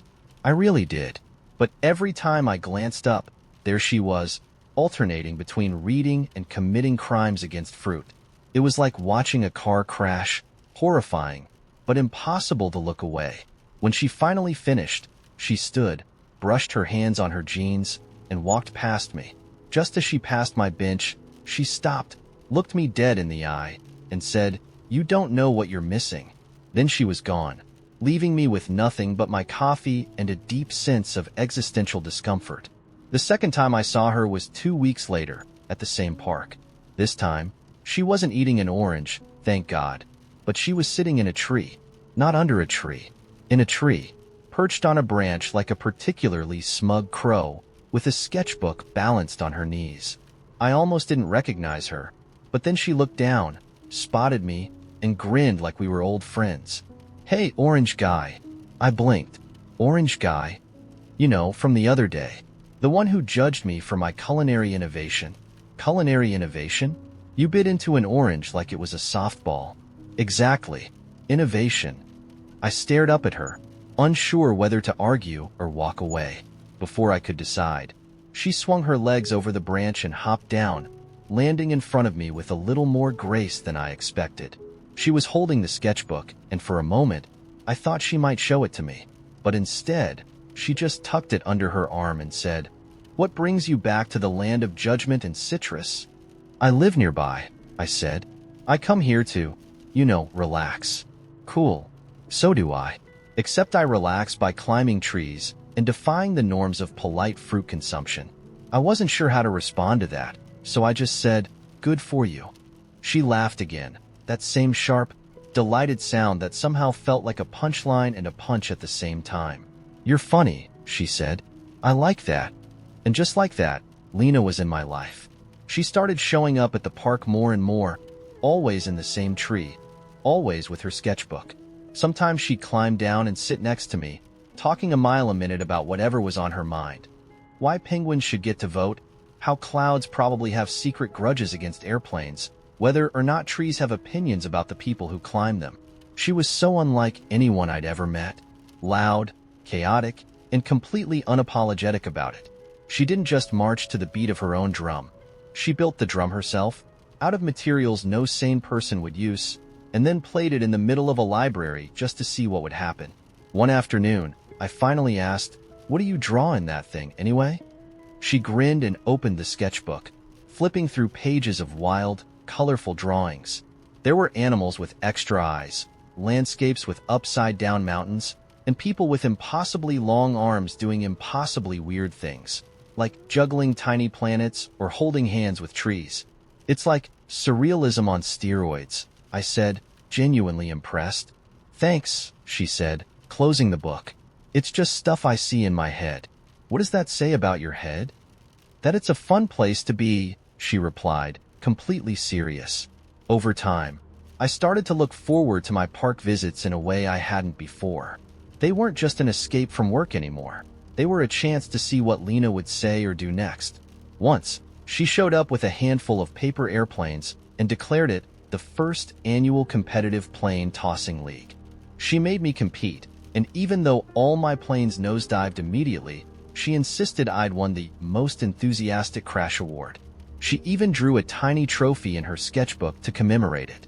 Another time, she dragged me to a nearby fountain and convinced me to help her build a tiny fleet of leaf boats. "It's a race," she explained, setting hers afloat. "Winner gets eternal bragging rights. What if the boats sink? Then they were never worthy to begin with."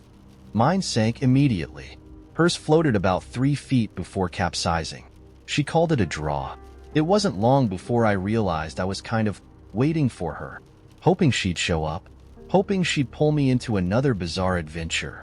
She was like a thunderstorm, loud, unpredictable, and impossible to ignore.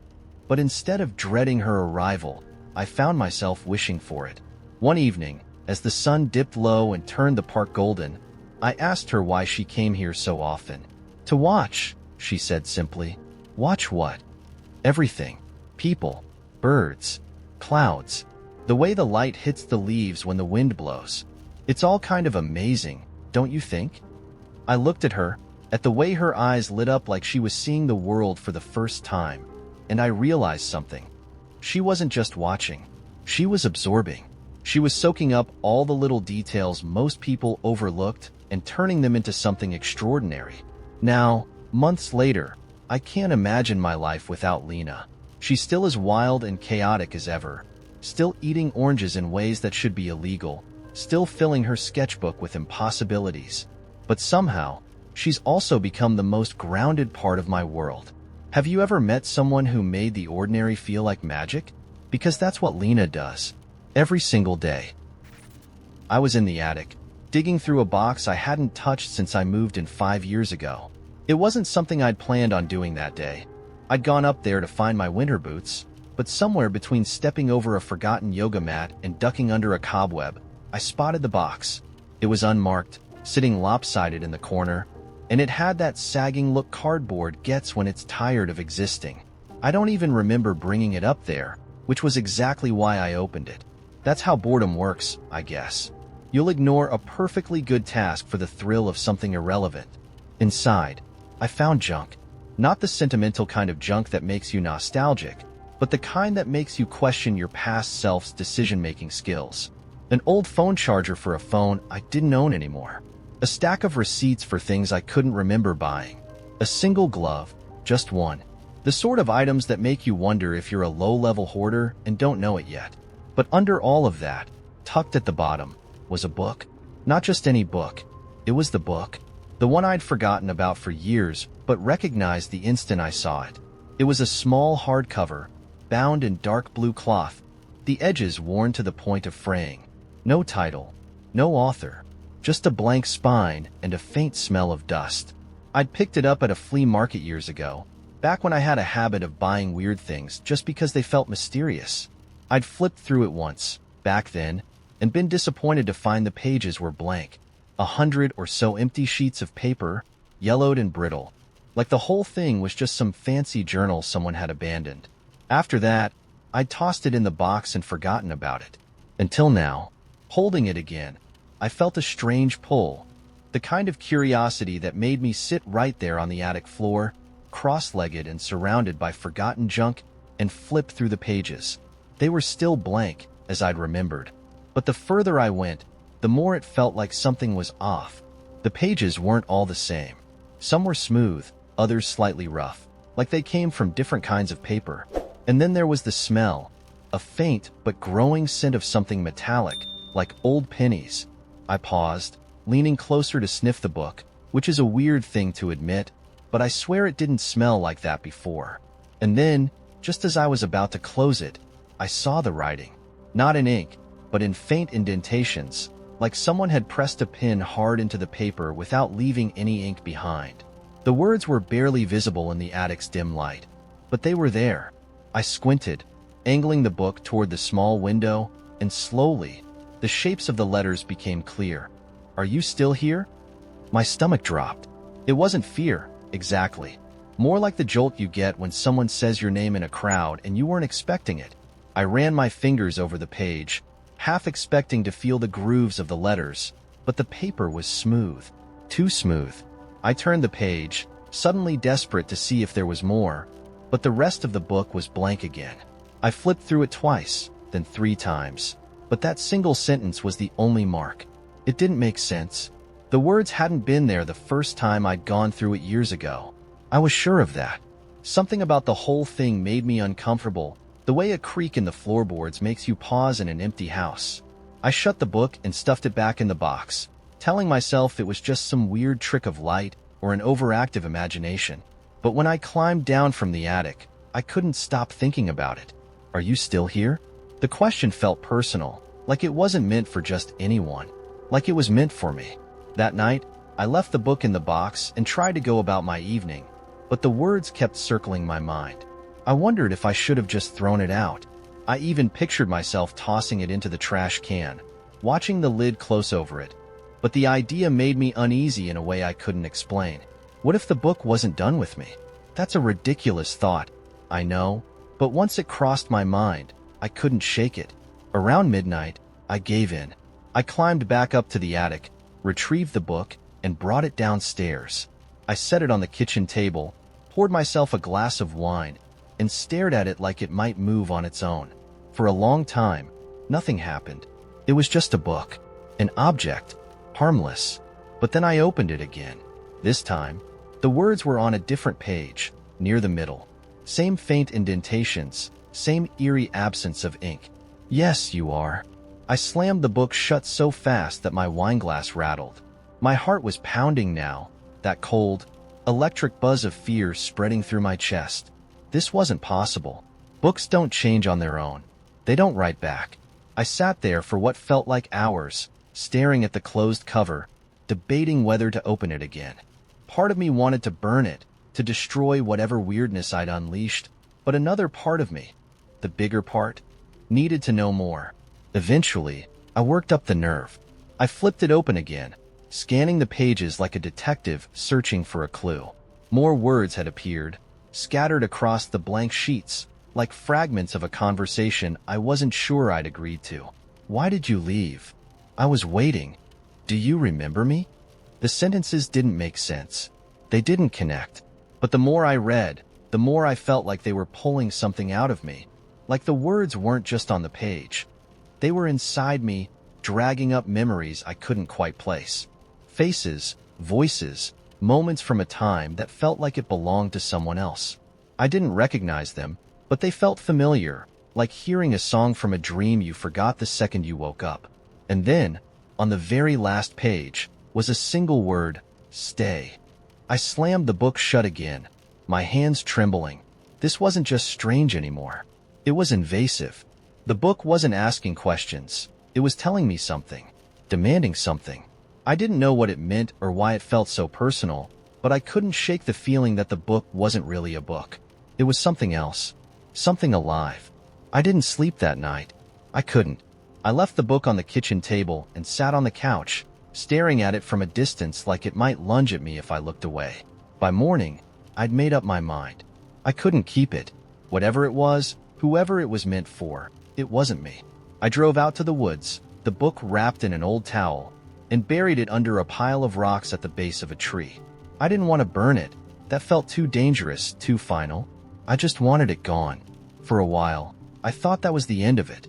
I went home, drank too much coffee, and tried to convince myself that everything that had happened was some weird psychological glitch, a mix of sleep deprivation and old memories bubbling up in strange ways. And for a few weeks, I almost believed it. But yesterday, when I opened my mailbox, there it was. The book. No package, no return address. Just the book, sitting there like it had been waiting for me. And on the first page, in faint, perfect indentations, were the words, "You can't leave." What would you do if something wouldn't let you go? I once spent 4 hours locked in a convenience store cooler with a guy I barely knew. That's not a metaphor, by the way. This actually happened. And no, it wasn't romantic. If anything, it was an exercise in how quickly two strangers can devolve into panicked, shivering idiots when trapped in an absurd situation. But for reasons I still can't fully explain, it also turned into one of the most meaningful conversations of my life. It was a Thursday night in late October. I remember because I just finished a long, soul-sucking shift at the bar where I worked, and I stopped by the convenience store on the way home to grab a frozen pizza and a bottle of ginger ale. The store was one of those small, independently owned places that somehow sold everything: beer, lottery tickets, windshield wipers, scratchy t-shirts with weird slogans. There was never anyone else shopping there that late at night, just me and the guy behind the counter, whose name tag read Eddie. Eddie was one of those people you couldn't pin down right away. He was probably around my age, maybe a few years older, with shaggy hair that always looked like he'd just woken up and a vaguely sarcastic energy that made every interaction feel like a joke you weren't entirely in on. He wasn't rude, exactly. He just had this way of talking that made everything sound like he'd rather be doing literally anything else. I liked him immediately, even though we never exchanged more than a few words. That night, as I was paying for my pizza and ginger ale, I heard him sigh. Not a normal sigh, but one of those loud, theatrical ones that practically demands attention. "Tough night?" I asked, handing over a crumpled 20. "You have no idea," he said, scanning the pizza. "The freezer's busted again. I've been in and out of that damn cooler all day, and now my boss is texting me like it's my fault physics exists." "Rough," I said, not really knowing what else to say. "Rough is what I'm gonna look like when I freeze to death in there," he replied, handing me my change. "I swear one of these days, I'm gonna get locked in and have to eat my way out. Death by popsicle." I laughed, grabbed my bag, and headed for the door. I didn't know it at the time, but I probably should have knocked on wood. About halfway to my car, I realized I'd forgotten to grab a pack of gum. I almost didn't go back. It was late, and I was tired, and did I really need gum that badly? But something made me turn around. When I walked back into the store, Eddie was nowhere to be seen. I could hear faint clanging from the back, where the cooler was, so I wandered over, figuring I'd grab my gum and let him know he had a customer. That's when I heard him shout, "Hey, can you help me for a second?" I peered through the glass doors of the cooler and saw him standing inside, balancing on an overturned milk crate as he fiddled with some kind of lever near the ceiling. The light in there was harsh and flickering, making everything look vaguely like a scene from a horror movie. "Help you how?" I asked. "Just hold the door open while I mess with this thing," he said, gesturing vaguely toward the lever. "The latch keeps sticking." I shrugged, propped the door open with my foot, and watched as he yanked at the lever with a grunt. Whatever he was trying to fix made a loud, metallic clunk, and then, without warning, the door swung shut. I blinked. I said. Eddie turned, hopping down from the crate, and tried the handle.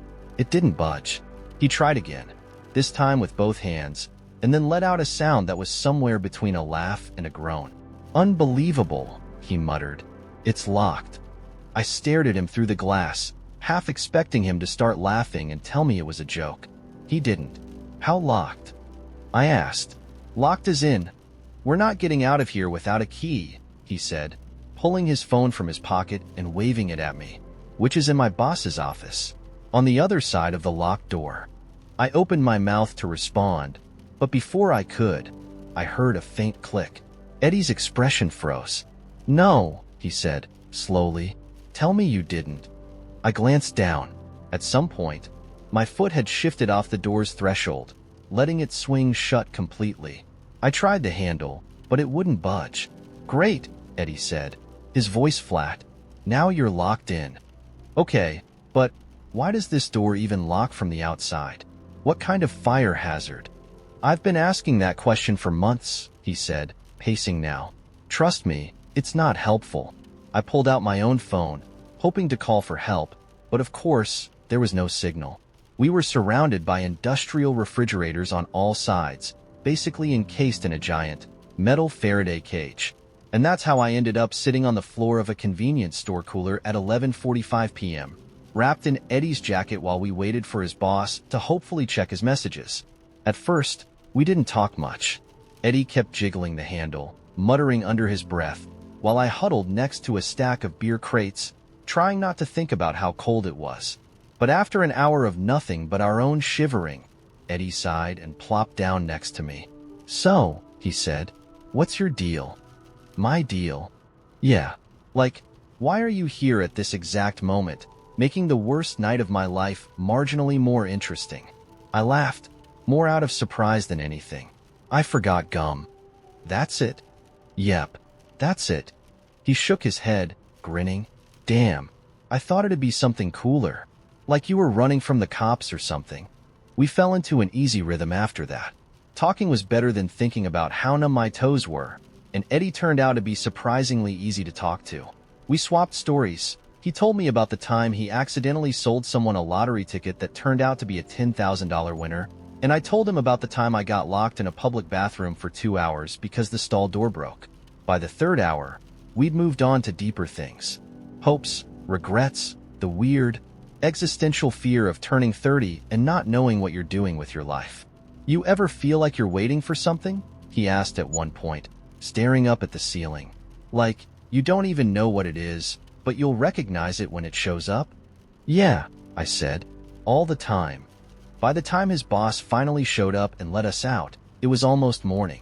Eddie and I exchanged awkward goodbyes, and I drove home feeling lighter, somehow. Like something had shifted, even if I couldn't name what. We didn't keep in touch after that. I still stop by the store sometimes, but Eddie doesn't work there anymore. I like to think he finally figured out what he was waiting for. Or maybe he's still out there, waiting, like the rest of us. So, here's my question. Have you ever been stuck somewhere, literally or metaphorically, and ended up learning something about yourself? Or maybe just having the kind of conversation you never expected? If you have, I'd love to hear about it. The train station was empty. Not the kind of empty that felt normal for late nights, but a different kind of empty. The kind that made you feel like the air was thicker, like the walls were leaning in just a little closer, like every sound you made was being cataloged and echoed back to you by something just out of sight. I didn't know why I was still sitting there. My train had been delayed twice already, and I'd missed the last bus hours ago. The digital schedule board flickered overhead, flashing the same useless message over and over, delayed. No time estimate, no explanation, just delayed. The few other passengers had long since wandered off, muttering curses under their breath as they disappeared into the fog outside. I had nowhere to be, not really, so I stayed. I leaned back on the hard wooden bench, letting my head tilt toward the ceiling. The station smelled faintly of old coffee, wet concrete, and that strange metallic tang that trains always leave behind, even when they aren't there. I closed my eyes for a moment, hoping the static buzz of the fluorescent lights might lull me into some sort of daze. But then I heard it, the sound that would change everything. A soft, rhythmic clicking, like the tapping of heels on the tile floor. It wasn't coming from the main concourse or the ticket booths, but from the far end of the platform, where the shadows gathered thickest. I opened my eyes and glanced around. There was no one else in the station, no reason for footsteps to be echoing through the air. The sound grew louder, sharper, and I stood instinctively, drawn toward it despite the warning bells ringing faintly in the back of my mind. The fog outside the station was dense, pressing against the edges of the platform like a living thing, and I wondered briefly if the sound could be coming from inside it. The tapping stopped abruptly, and for a long moment, there was nothing but silence. Then, out of the mist, a figure began to emerge. At first, it looked like just another person, a fellow passenger who had wandered back in from wherever they'd gone. But as the figure stepped closer, something about them didn't sit right. They were dressed sharply, in a long black coat and a hat that shadowed their face, but their movements were too smooth, too deliberate, like every step had been practiced 1,000 times. They weren't hurrying or hesitating, just gliding forward with a purpose I couldn't quite name. "Missed the last train?" the figure asked, their voice low and even. The kind of voice that could calm you or terrify you depending on the words it carried. I opened my mouth to respond but found my throat dry. The words caught somewhere between confusion and curiosity. The figure tilted their head slightly, waiting. "Yeah," I managed finally. "Delayed, or canceled, or I don't know. Been here a while." The figure nodded, as if they already knew.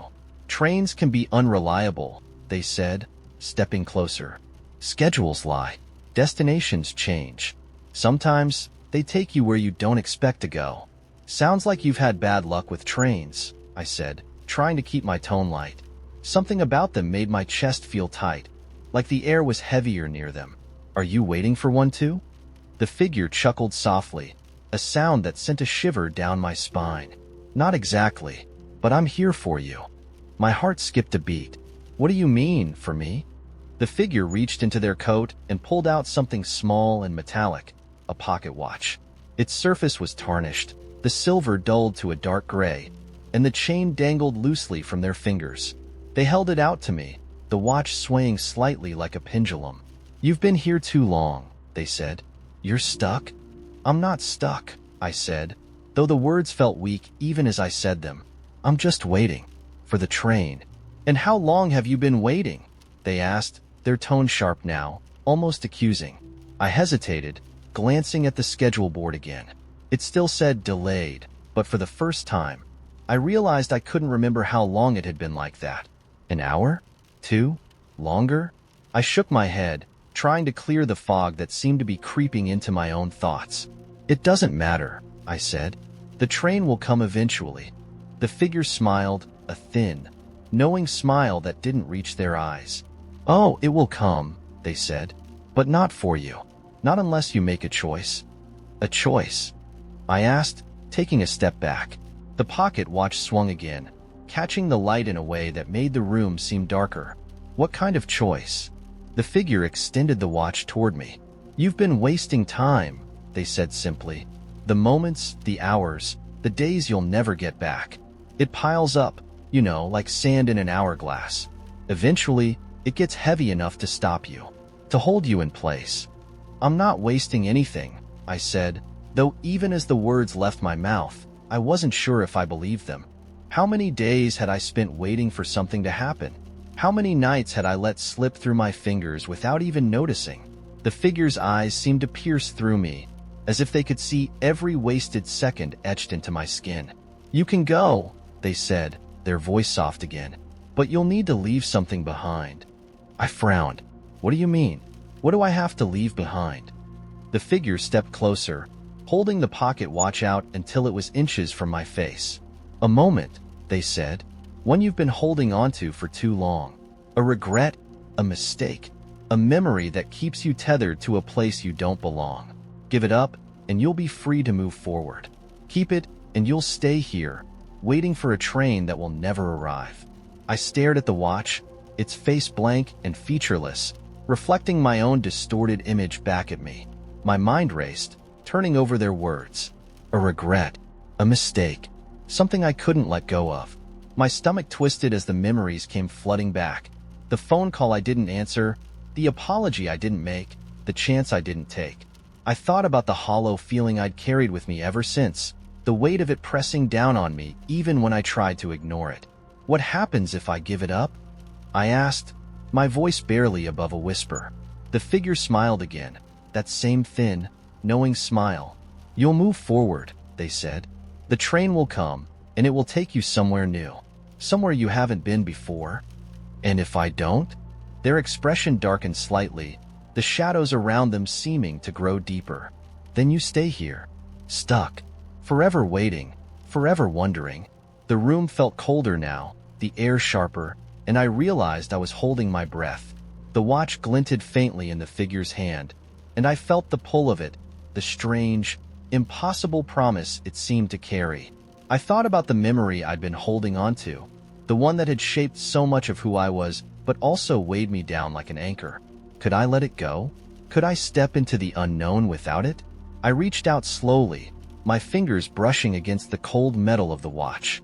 The figure's eyes met mine, and for a moment, I thought I saw something there. Understanding, maybe, or pity. And then I made my choice. The train arrived seconds later, its headlights piercing through the fog like twin beacons. The station felt different now, lighter, the weight in my chest replaced by something else entirely.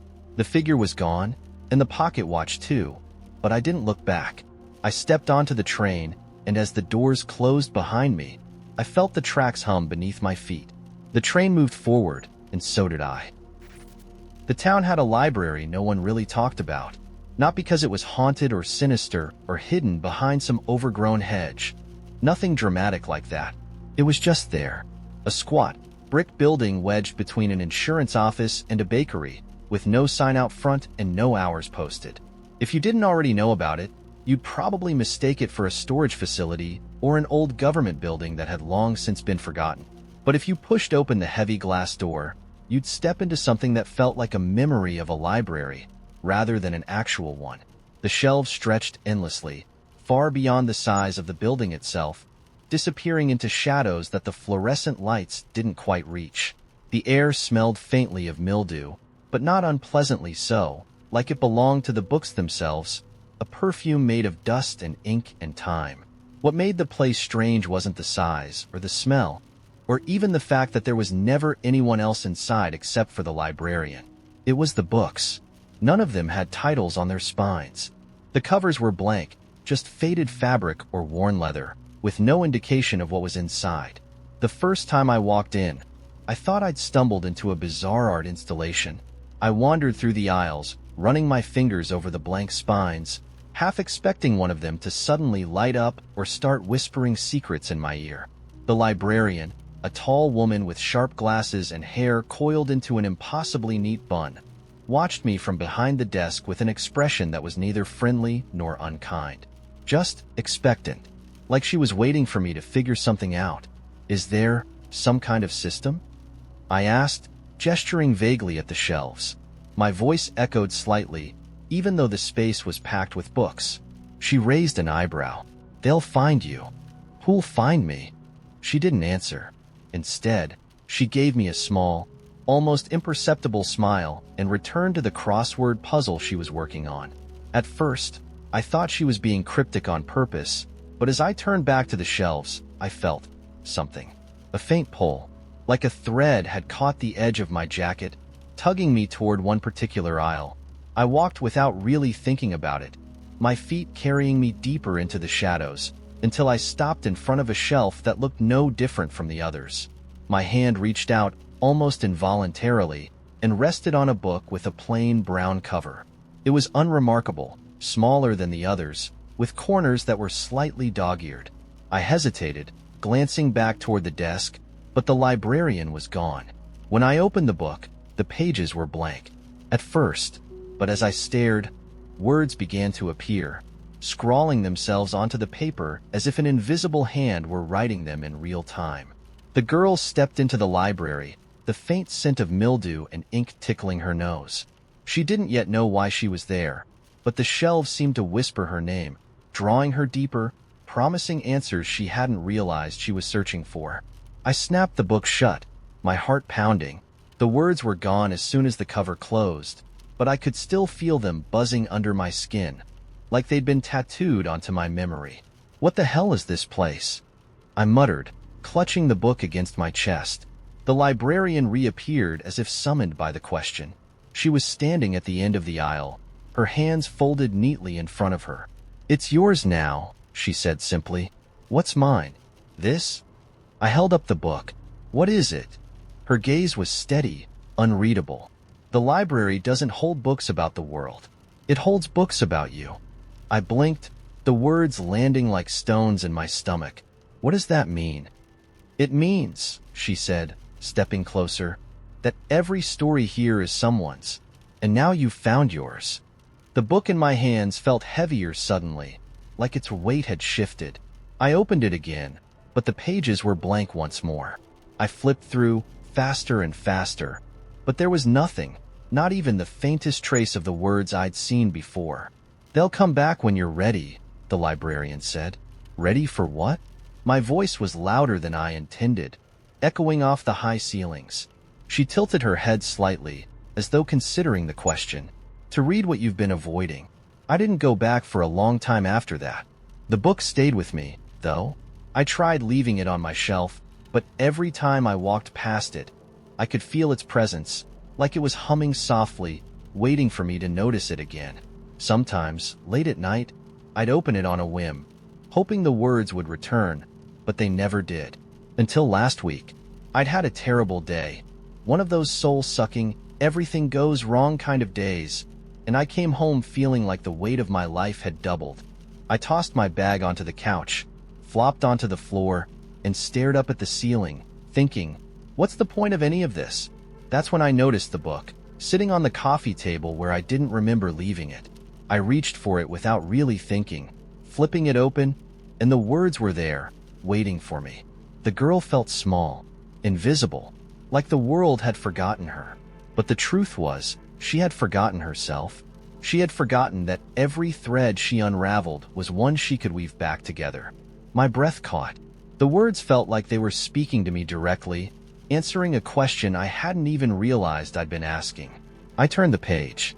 She didn't yet know that she was stronger than she thought, or that the things she feared most were not her failures but her refusal to keep trying. The book didn't tell her what to do, because she already knew. It only reminded her that her story wasn't over. I read the entire book that night. The words unfolded like a conversation with someone who knew me better than I knew myself. It wasn't all comforting. Some parts were raw, painful even, holding up a mirror to things I'd been too afraid to face. But it was honest. It was mine. The next day, I went back to the library. The same green door, the same faint smell of mildew and ink. The librarian greeted me with a nod, her sharp glasses glinting in the fluorescent light. "Done already?" she asked, her tone light but knowing. I hesitated, holding the book out to her. "What do I do with it now?" She smiled, the same faint, almost imperceptible smile I remembered. "Keep it, or leave it for someone else. It's up to you." I looked around at the endless shelves, wondering how many stories were hidden here, waiting for someone to find them. For the first time, I noticed other people wandering the aisles, quiet, intent, their hands brushing over the blank spines as though searching for something they couldn't quite name. I didn't leave my book. Not yet. It's still on my shelf, its pages full now, but I find myself wondering if I'll ever go back and pick up another. Because if every book in that library is someone's story, how many of them might be mine? The boat wasn't supposed to leave for another 20 minutes, so I was standing on the dock, watching the water chew lazily at the wooden posts. The ferry terminal wasn't crowded, just a few scattered groups of people clutching tickets and coffee cups, everyone half bored and half impatient. It was the kind of foggy, gray morning that blurred the line between sky and sea. Somewhere out there, the island I was heading to was waiting, but at that moment, it felt like the edge of the world. She arrived in a rush of noise and motion, dragging a beat-up suitcase with a wheel that didn't work and cursing under her breath. Her coat was too big for her, one of those oversized, shapeless things that looked like it had been stolen from someone twice her size. A knit hat was jammed down over her ears, and a few loose curls of hair stuck out in every direction. She looked disheveled, but not in a way that seemed accidental, like she'd leaned into the chaos and decided to own it. She stopped a few feet away from me, fumbling with her phone and muttering something about missing emails. Then, as if she could feel me watching, she glanced up and caught my eye. "What?" she said, her tone half challenging, half curious. "Nothing," I replied, raising my hands in mock surrender. "Just admiring your suitcase. It's very determined." She looked down at the thing, which was listing awkwardly to one side like it might give up entirely at any moment. "It's not mine," she said. "It's my roommate's. And apparently, it hates me." I laughed, and she didn't. She just stared at me for a moment, like she was trying to figure out if I was worth engaging with. Then, unexpectedly, she smiled. "Do you know if the ferry is always this late?" "It's not late," I said. "You're just early." "Impossible," she muttered. "I've never been early for anything in my life." For some reason, that made me laugh again. And this time she did too. It wasn't a big laugh, more like the kind of quiet chuckle you let slip when you're trying not to encourage someone but can't help yourself. She stepped closer, glancing down at my ticket, then back at me. "You heading to the island?" "Yep," I said. "Work thing." "You?" "Family thing," she replied, wrinkling her nose like the words tasted bitter. "My cousin's wedding." "Sounds fun." "It's not," she said flatly, then paused, as if she hadn't meant to say that out loud. "I mean, it's fine. It's just a lot of people I don't really know, and a lot of questions I don't really want to answer." I nodded. "Let me guess. When are you getting married? What are you doing with your life?" "Exactly," she said, her voice mockingly dramatic. "Oh, and how's that thing you're doing? Is it working out yet, or are you still figuring things out?" She rolled her eyes, and I could tell she'd had this conversation a dozen times before, probably in rooms that smelled like stale cake and champagne. Before I could respond, the ferry horn blared, cutting through the fog like a war cry. The crowd started to shuffle toward the ramp, and I realized, for the first time, how small the boat actually was. It didn't matter that the island was only a 30-minute ride away. Something about stepping onto that rickety-looking vessel felt like crossing into uncharted territory.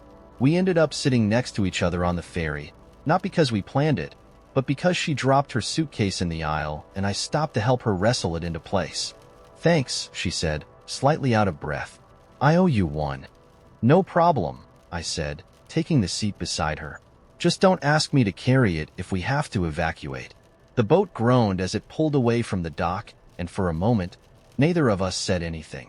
The water stretched out endlessly in every direction, a flat, silver mirror that seemed to absorb the sky. The fog pressed in close, muffling the sounds of the engine and the occasional seagull. "So," I said finally, "what's your thing?" She turned to me, narrowing her eyes. "My what?" "You said your family always asks how your thing is going. I'm curious. What is it?" For a moment, she didn't answer. She just stared out at the water, her fingers tapping idly on the armrest. Then she said, "I'm a puppeteer." I blinked. "Like marionettes?" "Sometimes," she said. "Mostly shadow puppets, though. And stop-motion animation. You know, stuff people don't think about until they see it and go, 'Oh, that's cool.'" "That is cool," I said, genuinely impressed. "Do you do shows?" "Sometimes," she said again, her tone cautious, like she wasn't sure if she wanted to let me in on this part of her life. "Mostly little things. Community centers, festivals, art projects. It's not exactly a career yet.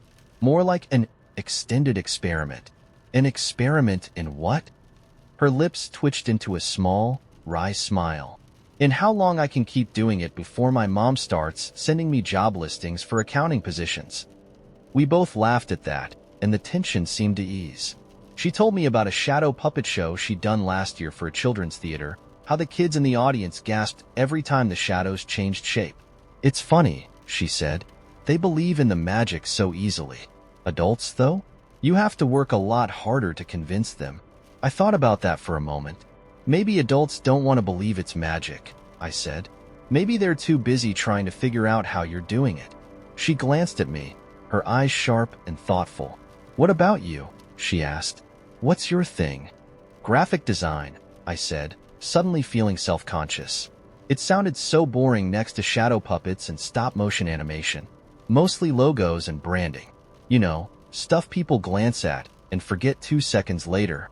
She tilted her head, studying me like I was one of her puppets, waiting for me to move the way she wanted. Sounds like you don't like it much. I like it fine, I said. I just don't know if it's mine. That seemed to satisfy her. She nodded and leaned back in her seat, her eyes drifting back toward the water. For a while, we just sat there, letting the boat's gentle rocking carry us through the fog. When the ferry docked at the island, we stood up at the same time, her suitcase once again protesting every step. She paused at the top of the ramp, looking back at me. "Hey," she said, "thanks for making this less unbearable." "Same to you," I said. "Good luck with the wedding. And good luck with figuring out your thing." We parted ways after that, her suitcase dragging a crooked line across the gravel path. I watched her go, wondering if she was as strange as she seemed, or if she was just better at owning it than most people. Either way, I knew I'd probably never see her again. Sometimes, though, when I'm working late at night, staring at yet another logo that feels like it means nothing, I think about her. About shadow puppets and foggy mornings, and the quiet, stubborn belief that magic still exists, even if it's just shadows on a wall. Have you ever met someone who reminded you there's still room in the world for wonder? I'll never forget the day the moon fell into my backyard. Not a meteorite, not a chunk of space debris, the moon. Full, round, and glowing, roughly the size of a minivan. It was just sitting there, nestled awkwardly between my barbecue grill and the sad, patchy lawn I keep promising myself I'll reseed. At first, I thought it was a trick of the light or some weird atmospheric phenomenon. I mean, you don't just glance out your kitchen window and think, "Oh hey, there's the moon chilling next to my compost bin." But there it was, humming faintly, its surface shimmering like liquid silver. And the strangest part? It didn't crush anything. My lawn furniture was still upright, and even the geraniums in the planter box, half dead as they were, looked completely untouched. It was like the moon had decided to take a little break from gravity and politely landed without disturbing anything. I stood there, coffee mug in hand, staring out the window for a solid 3 minutes before my brain caught up with reality. Then, because I have the survival instincts of a particularly dim squirrel, I grabbed a flashlight and went outside to investigate. I don't know why I thought I'd need a flashlight in broad daylight, but in my defense, I wasn't exactly operating on logic. The hum got louder as I approached, not deafening but low and resonant, like standing next to a giant tuning fork.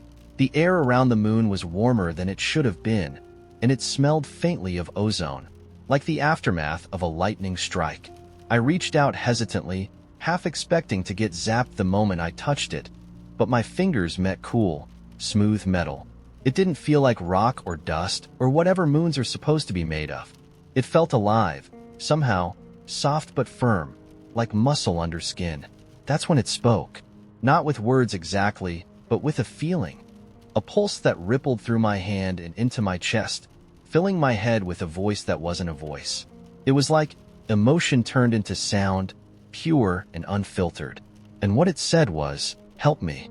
I yanked my hand back, stumbling a few steps away as my heart tried to beat its way out of my ribcage. "Help you?" I blurted, as though yelling at the moon was the logical next step. "You're the moon. What do you mean, help me?" It didn't answer. Or maybe it did, but not in a way I could understand. Instead, it pulsed again, a low, steady rhythm that felt almost like a heartbeat. And then something shifted. A seam appeared in the surface, a hairline crack that spread slowly, impossibly smooth, until the entire moon split open like a giant, glowing walnut. Inside was, well, not what I expected. I don't know what I expected, really. Space rocks? Alien technology? A note that said, "Congratulations, you found Moon Surprise?" But what I definitely didn't expect was a chair. It was just sitting there, smack in the middle of the moon's glowing interior, like someone had gone to IKEA and decided to store their new furniture inside a celestial body.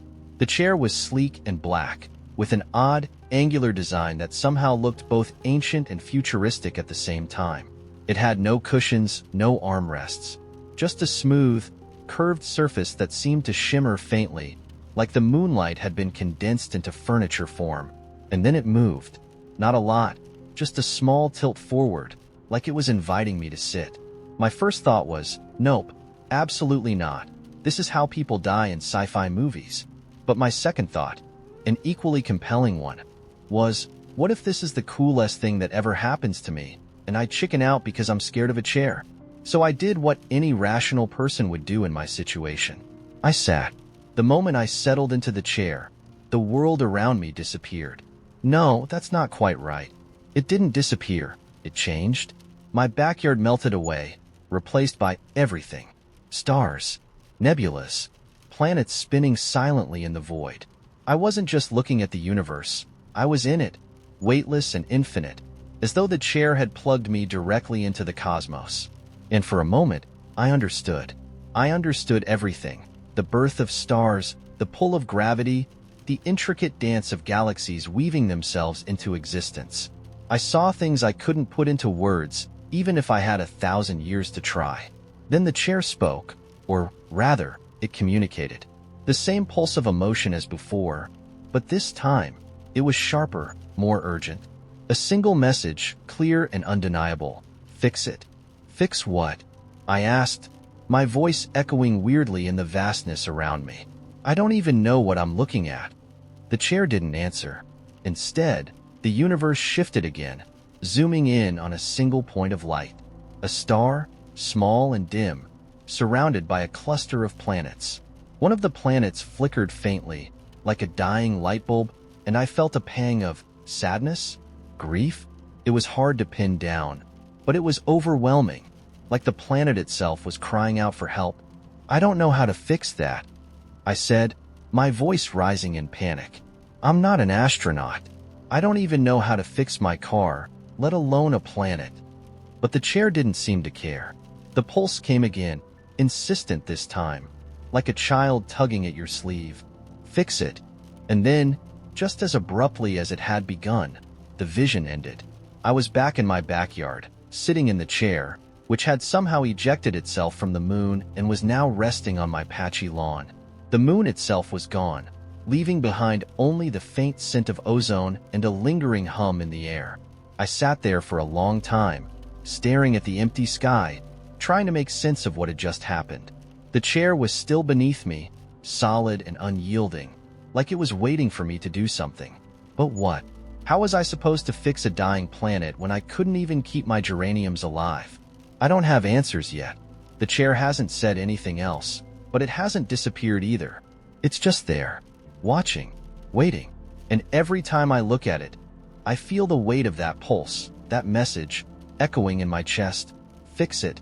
So, now I'm asking you, hypothetically of course, if the moon split open in your backyard, and some weird cosmic chair told you to fix something you didn't understand, what would you do?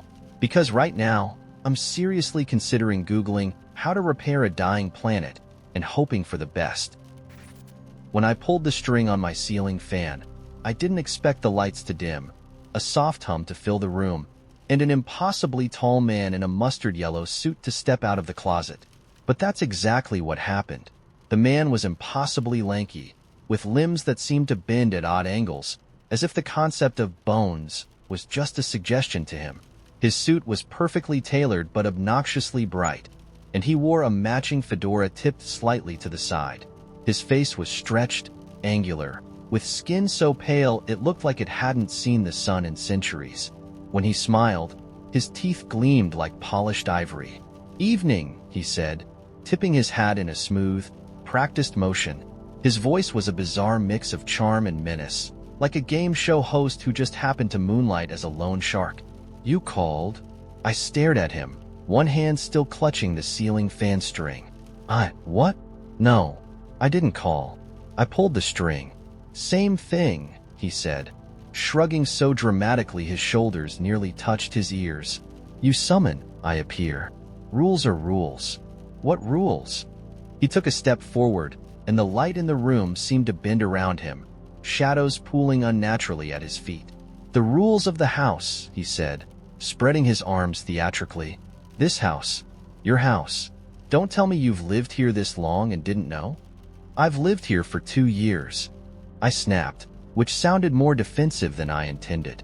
Exactly, he said, as though I'd just proven his point. 2 whole years, and you've never pulled the third string on the ceiling fan? I glanced at the fan. There were indeed 3 strings, one for the light, one for the fan, and one that I'd never thought much about until now. I just thought it didn't do anything, I mumbled. Oh, it does something, the man said, his grin widening in a way that made my stomach drop. It does me. I blinked. What does that even mean? He sighed, like I was a particularly slow student in one of his classes. It means I'm the caretaker genius. Every house has one. An entity bound to keep the place running smoothly, whether the residents know about it or not. Some houses have little old ladies knitting in basements. Others get ghosts. You get me. He gave a flamboyant bow. Call me Jasper. This had to be a prank. Some elaborate, wildly unfunny prank orchestrated by my friends. But Jasper didn't seem like the kind of guy who could be summoned by a hidden camera crew. So, you're like a handyman? I asked, cautiously stepping back toward the couch. Handyman? Jasper gasped, clutching his chest as if I'd insulted his entire lineage. I'm a caretaker, thank you very much. A steward. A curator.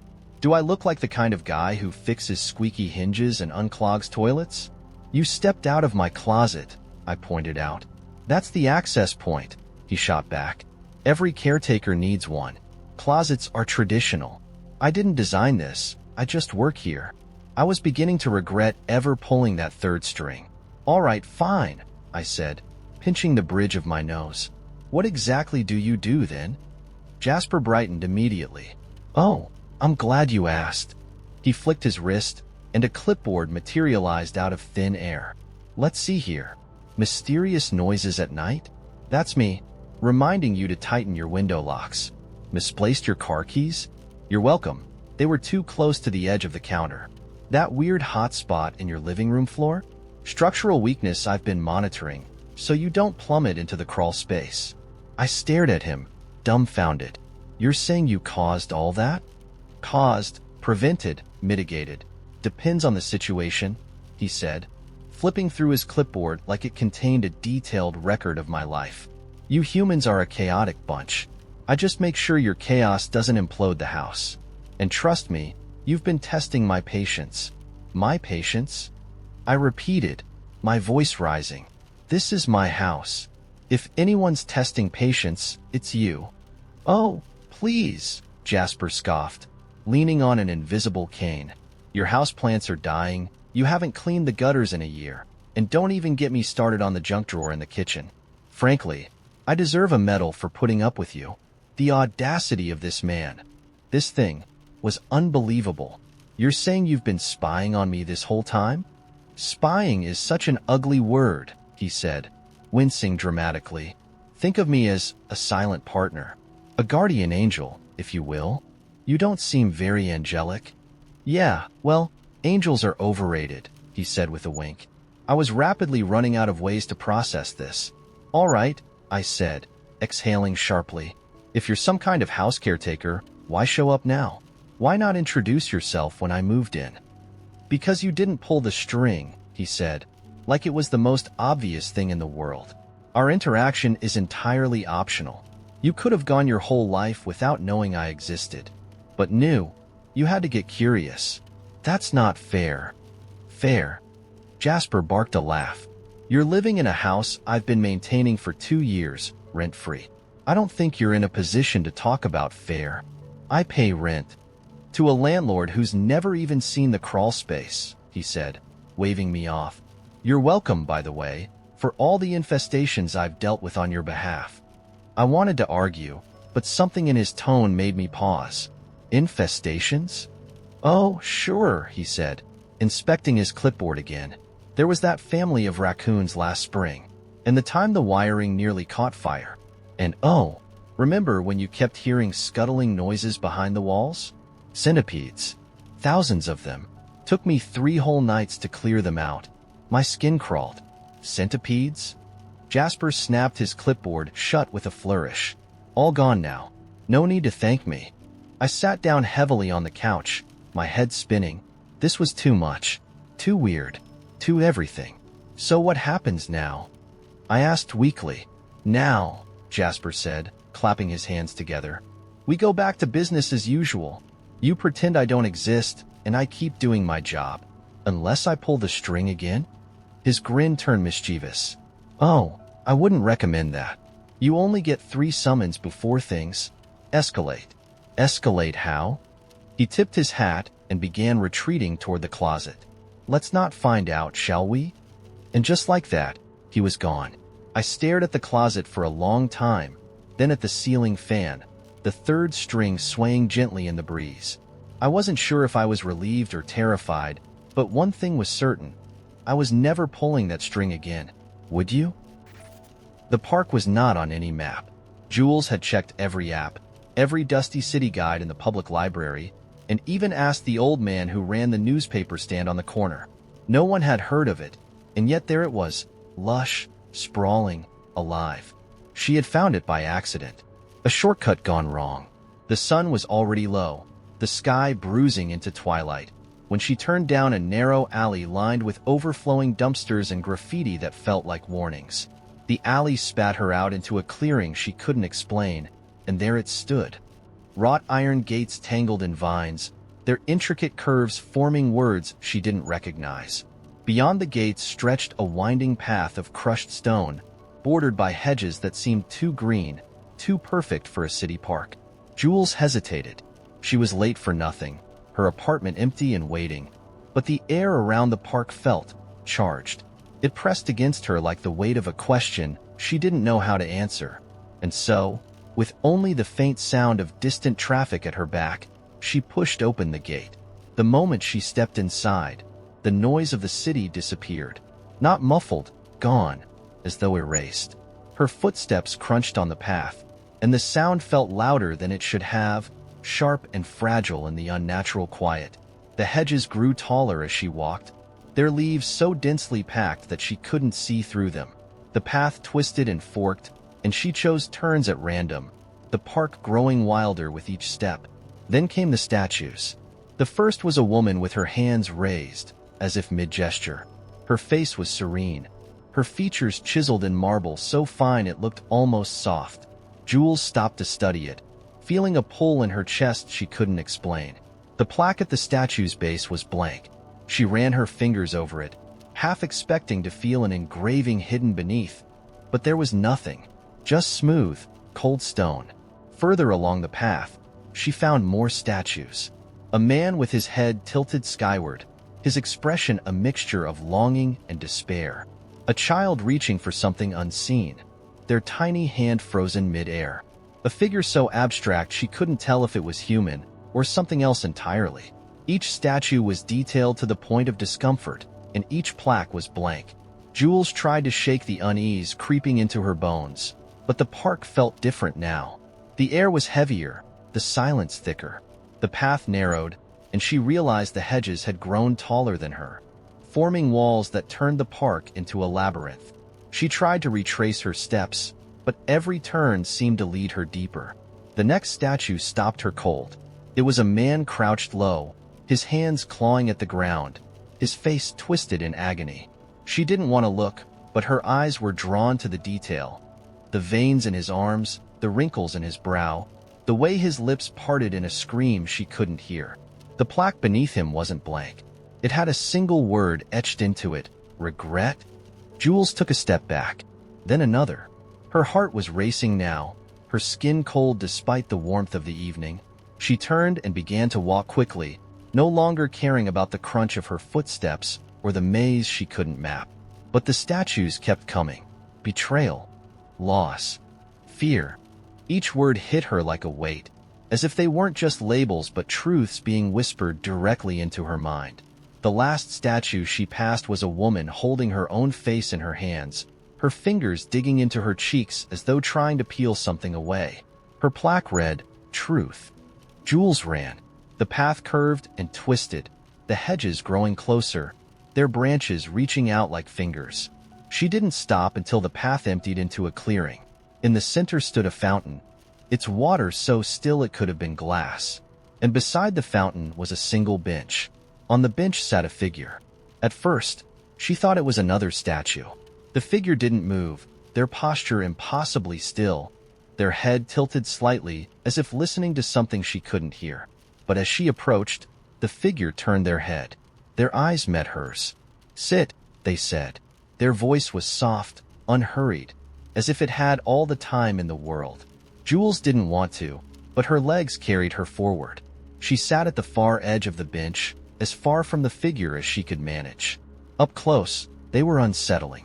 Not quite human, their features shifting subtly in the corners of her vision, like a face seen through rippling water. "What is this place?" Jules asked, her voice shaking. The figure didn't answer immediately. They turned back to the fountain, their gaze unfocused. "A garden," they said finally, "but not for flowers." "For what, then?" The figure smiled faintly, but it wasn't a comforting expression. "For choices." Jules frowned. "I don't understand." "You will." The figure stood, their movements liquid and too smooth. They gestured to the fountain. "Look."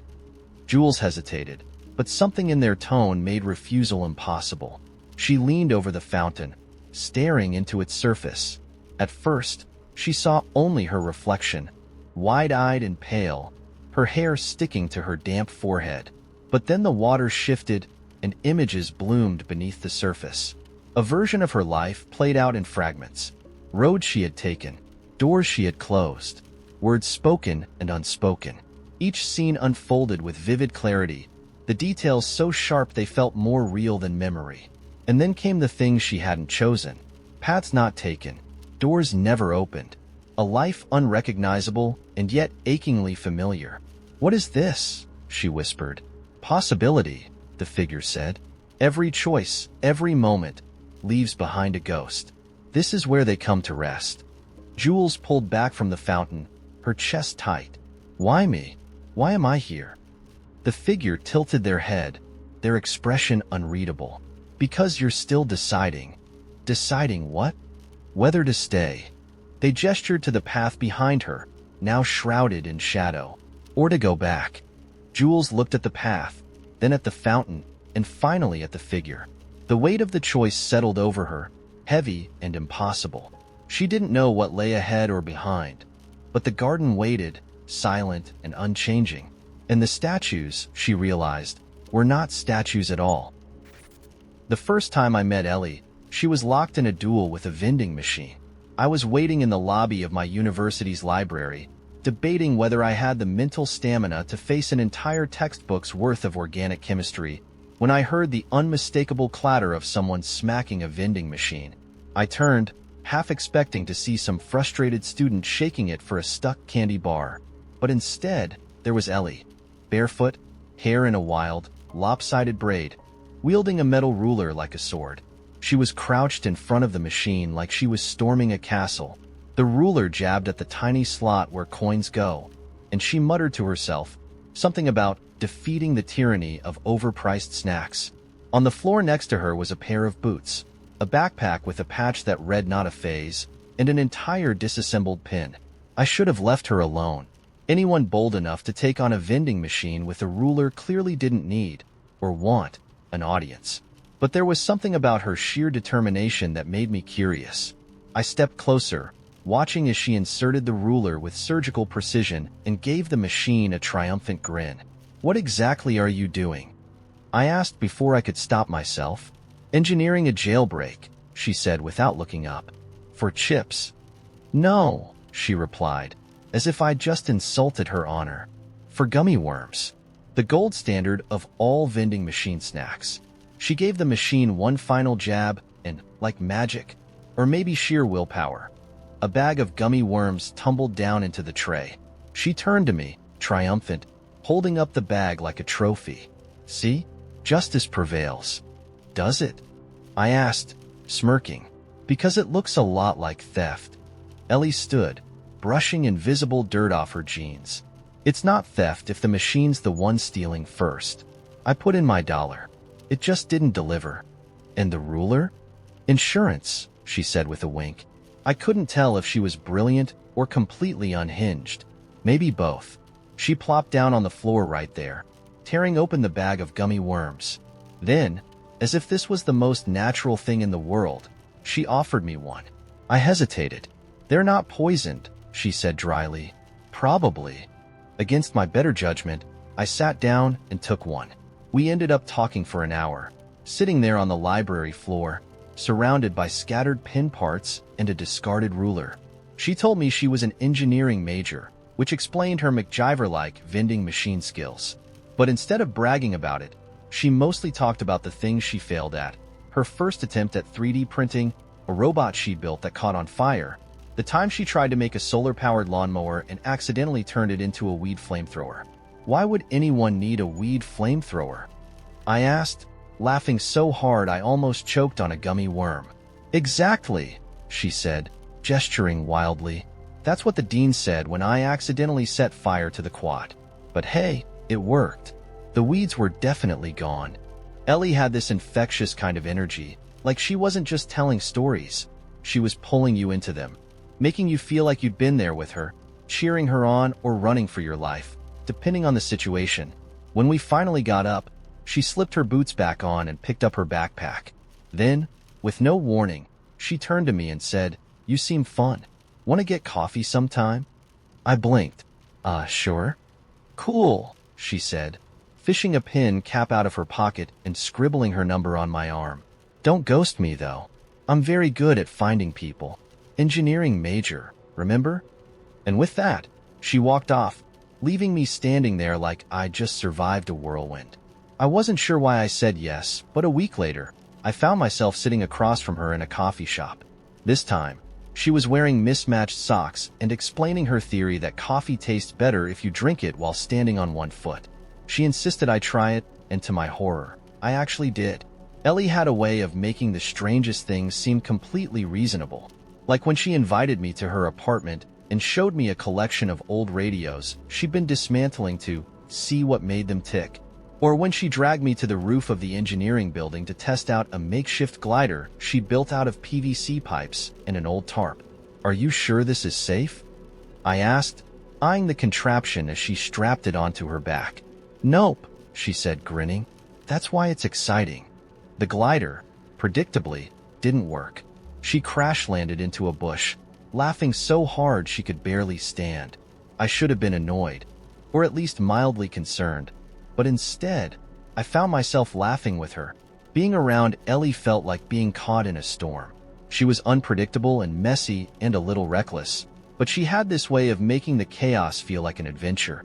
One day, after months of knowing her, we were sitting in a park, eating sandwiches and people watching. She was unusually quiet, which made me nervous. Ellie was never quiet unless she was planning something. Finally, she turned to me and said, "You know, when I first met you, I thought you were boring." "Wow, thanks," I said, pretending to be offended. "No, I mean like, really boring. Like, you look like the kind of guy who alphabetizes his socks." "For the record, I do not." "Good," she said, smirking, "because now I realize you're just sneaky. You pretend to be normal, but deep down, you're just as weird as me." I opened my mouth to argue but stopped, because the truth was, she wasn't wrong. Ellie brought out a side of me I didn't even know I had. She made me try things I'd never have considered, made me laugh until my stomach hurt, made me feel alive in a way that was both exhilarating and terrifying. It's been 2 years now, and Ellie is still as chaotic as ever. Last week, she decided she wanted to learn how to juggle flaming torches, and I had to convince her to start with regular ones first. But somehow, in the midst of all her unpredictability, she's become the most constant thing in my life. I still don't know what made her pick me that day in the library lobby, but I'm endlessly grateful for it. Because if there's one thing I've learned from Ellie, it's that sometimes the best adventures are the ones you never see coming. Have you ever met someone who made your ordinary life feel extraordinary? I found the house on the last day of a trip I hadn't planned to take. The rental car's engine was making a sound I didn't like, a low grinding noise that seemed to echo my own exhaustion. I had been driving back roads for hours, chasing a kind of stillness I couldn't seem to catch. My phone had lost service hours ago, and I hadn't passed another car in what felt like an eternity. It was just me, the road, and the endless pines lining it like silent witnesses. The house wasn't marked on the map. In fact, it wasn't marked by anything at all. It emerged out of the trees like it had grown there, its gray clapboards mottled with moss, its roof sagging in places where time had pressed too hard. The windows were dark, but they weren't broken, and the door stood half open, as if it had been waiting for someone to walk through it. I don't know why I stopped. There were 100 reasons not to.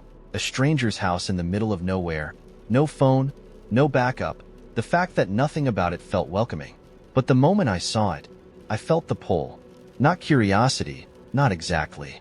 It was deeper than that, an instinct, like the house wasn't something I had discovered but something that had discovered me. I cut the engine and got out of the car, the sound of my footsteps swallowed instantly by the thick, damp air. The forest around me was so quiet it felt alive, every leaf and branch holding its breath. I stepped onto the porch, the wood creaking under my weight, and pushed the door open. Inside, it smelled of earth and wood smoke, though I couldn't see a fireplace. The light filtering through the windows was dim, gray and soft, as though the house itself had absorbed the passing years and was exhaling them slowly. The first thing I noticed was the furniture. It was wrong. Not mismatched, but mismade, like someone had taken chairs and tables apart and then put them back together in shapes that weren't quite right. A chair with two backs, a table with legs that ended in knotted spirals, a sofa whose cushions were stitched together from scraps of what looked like military uniforms. And then there were the books. They were everywhere, stacked on the floor, piled on the furniture, lining shelves that bowed under their weight. But these weren't ordinary books. Their spines were blank, their covers a patchwork of materials. Leather, canvas, burlap, even what looked like strips of old wallpaper. I picked one up and opened it, expecting to find empty pages. Instead, the words inside shifted as I read, rearranging themselves into patterns I couldn't follow. Every time I blinked, the text was different, and my eyes began to ache as I tried to make sense of it. "Don't bother," a voice said behind me. I spun around, the book slipping from my hands and hitting the floor with a muted thud. A man stood in the doorway, leaning against the frame like he had been there for years. He was older, though not as old as I would have expected, given the house.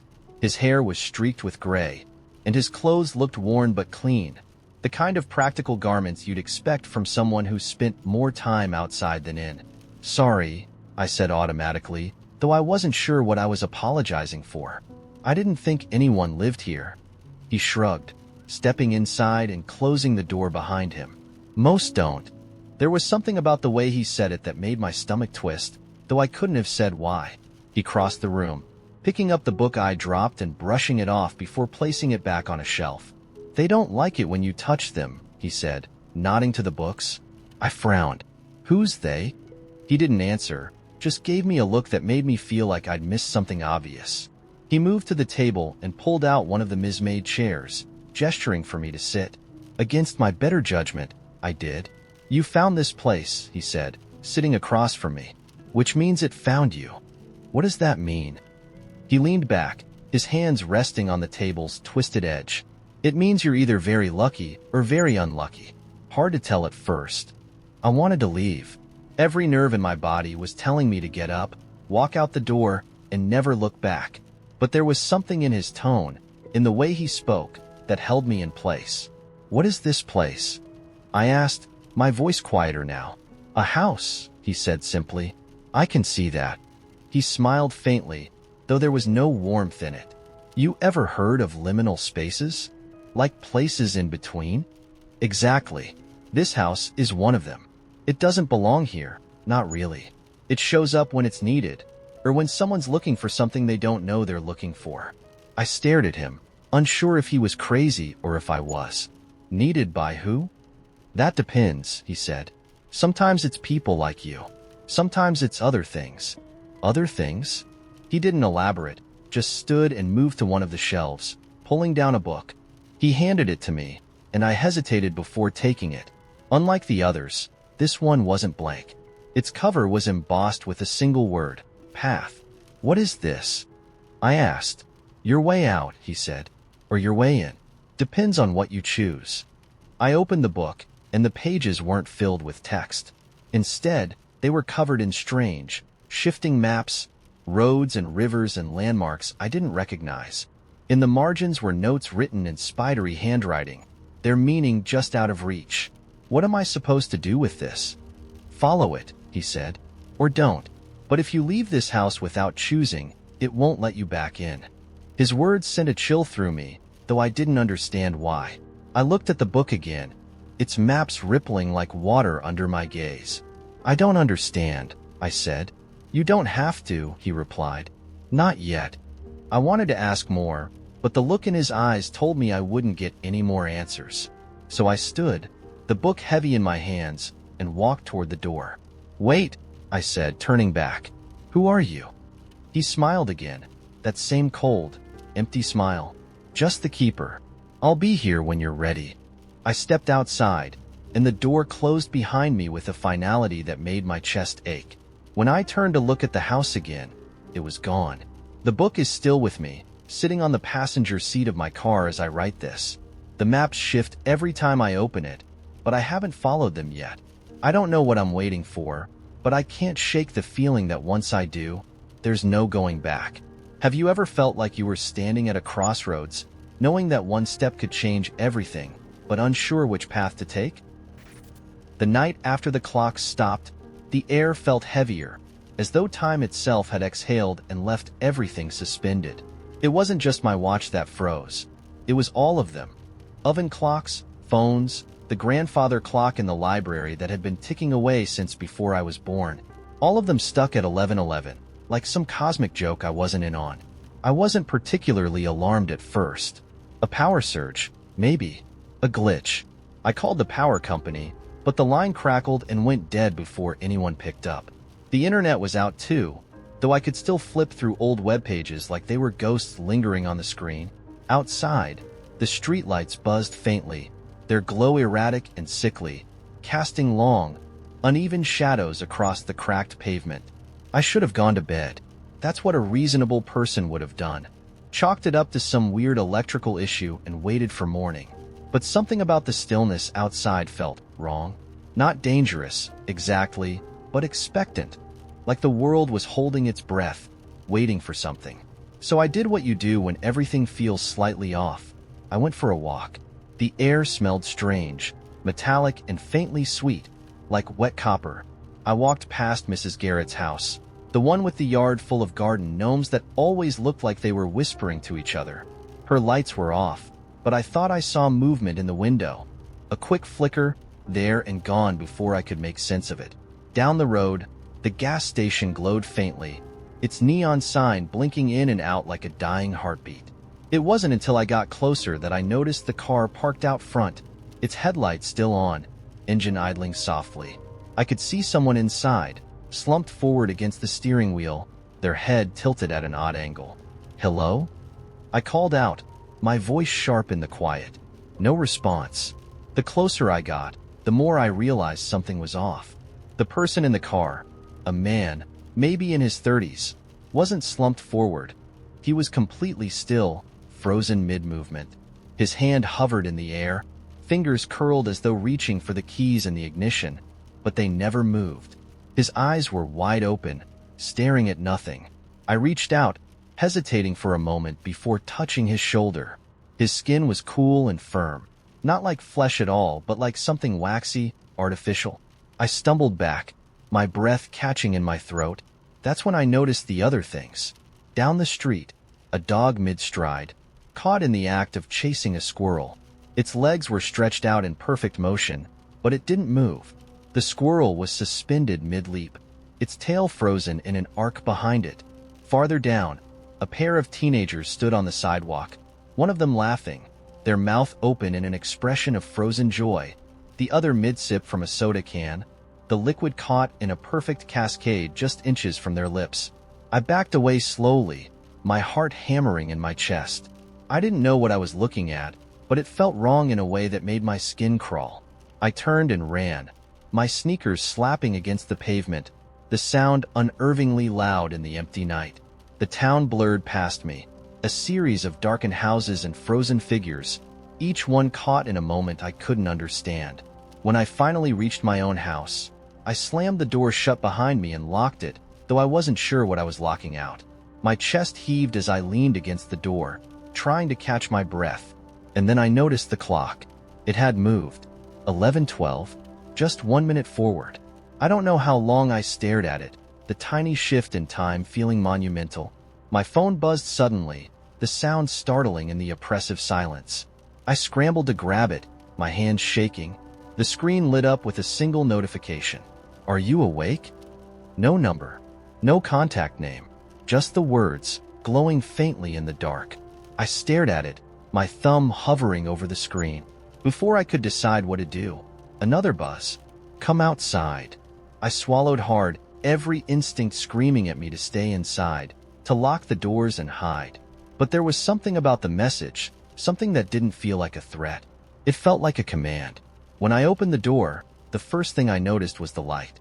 It wasn't bright, exactly. It was soft, like the glow of a candle, but it came from everywhere and nowhere all at once. The second thing I noticed was the figure standing at the end of my driveway. They were tall, impossibly tall, their silhouette sharp and angular, like it had been drawn with a ruler. Their skin, or what I thought was skin, shimmered faintly, like oil on water, shifting colors with every breath I took. "You're awake," they said, their voice low and melodic, though it didn't sound like it came from them at all. It sounded like it came from the air itself, like the world was speaking directly to me. "What's happening?" I asked, my voice trembling. "You're awake," they repeated, as though that was the only answer I needed. They extended a hand, long and delicate, their fingers tapering into sharp points that glowed faintly at the tips. I didn't move. "What do you mean?" I asked again, my voice steadier now, though I could feel my heart pounding in my ears. "You were supposed to sleep," they said, their head tilting slightly. "All of them are. But you," they paused, their hand lowering slightly. "You heard the stillness. You felt it." I shook my head, not understanding. "What do you want?" The figure didn't answer. Instead, they stepped closer, their movements smooth and fluid, like water flowing uphill. They stopped just a few feet away, their eyes, or what I assumed were eyes, fixing on me. "You don't belong here anymore," they said finally, their voice softer now, almost gentle. "But you knew that already, didn't you?" I didn't respond. I couldn't. They extended their hand again, and this time, I took it. The last thing I remember is the light, soft and all-encompassing, wrapping around me like a warm blanket. When I woke up, the clocks were working again. But the town wasn't the same. The streets were different, the buildings taller, the air thinner. And the people, they looked the same, but they weren't. Not quite. And me? I haven't aged a day since. There's an alley behind my apartment building that always seemed like it belonged to another time. It wasn't particularly remarkable, just a narrow, cobblestone path squeezed between two rows of old, weathered brick buildings. But there was something about it, something in the way the shadows lingered there longer than they should, or the way the air felt cooler, even in the height of summer, that made it feel separate from the rest of the city. I didn't think much about it, not really, until the night I found the bench. It was late, sometime after midnight, and I'd been walking home from a terrible date, the kind where every word feels like a wrong turn, and you leave wondering how two people could have so little to say to each other. I was in no rush to get back to my apartment, so I decided to take the alley. The moonlight fell in thin, silver streaks between the tall buildings, and the cobblestones glistened faintly from an earlier rain. I was halfway through when I noticed it, a bench that hadn't been there before. It was wooden, with an ornate back carved into a swirling pattern of vines and stars. The wood itself looked ancient, polished smooth by time, yet untouched by decay. What caught my attention, though, was the small brass plaque affixed to the backrest. I leaned in, squinting to read it in the dim light. The inscription was short. "For those who sit, a moment that was lost." I don't know why it struck me. Maybe it was the way the words seemed to hum in my head, or maybe it was just my mood. Sour, restless, searching for something I couldn't name. Whatever the reason, I sat down. The moment I did, the world shifted. It wasn't dramatic. The alley didn't dissolve into some fantastical landscape, nor did I feel myself being pulled into a different dimension. It was subtler than that, like the air around me had thickened, muffling the sounds of the city. The hum of distant traffic, the occasional bark of a dog, even the faint rustle of leaves in the breeze. All of it faded until there was nothing but silence. And then I saw him. He was sitting at the other end of the bench, though I hadn't noticed him before. An older man, dressed in a suit that seemed just slightly out of fashion, too tailored, too perfect, like something from an old photograph. His face was lined but kind, his eyes sharp and knowing. He was holding a pocket watch, its silver surface catching the moonlight as he turned it over in his hands. "You've got good timing," he said, his voice warm but edged with something I couldn't place. He didn't look at me as he spoke, his attention fixed on the watch. "Good timing for what?" I asked. He smiled faintly, closing the watch with a soft click. "For taking a moment. That's what this bench is for, isn't it?" I looked down at the plaque, then back at him. "I guess so." He finally turned to face me, his gaze steady and uncomfortably direct. "So, what moment did you lose?" I opened my mouth to answer, but nothing came out. My first instinct was to tell him he had the wrong idea, that I hadn't lost anything, but the words wouldn't form. Instead, I thought about the date I'd just been on, the awkward silences, the forced laughter, and then, unbidden, my mind drifted further back, to a phone call I hadn't made, to a friend I'd been meaning to reach out to but kept putting off, to a choice I'd made years ago, a simple yes instead of no, that had shifted the trajectory of my life in ways I hadn't fully realized until now.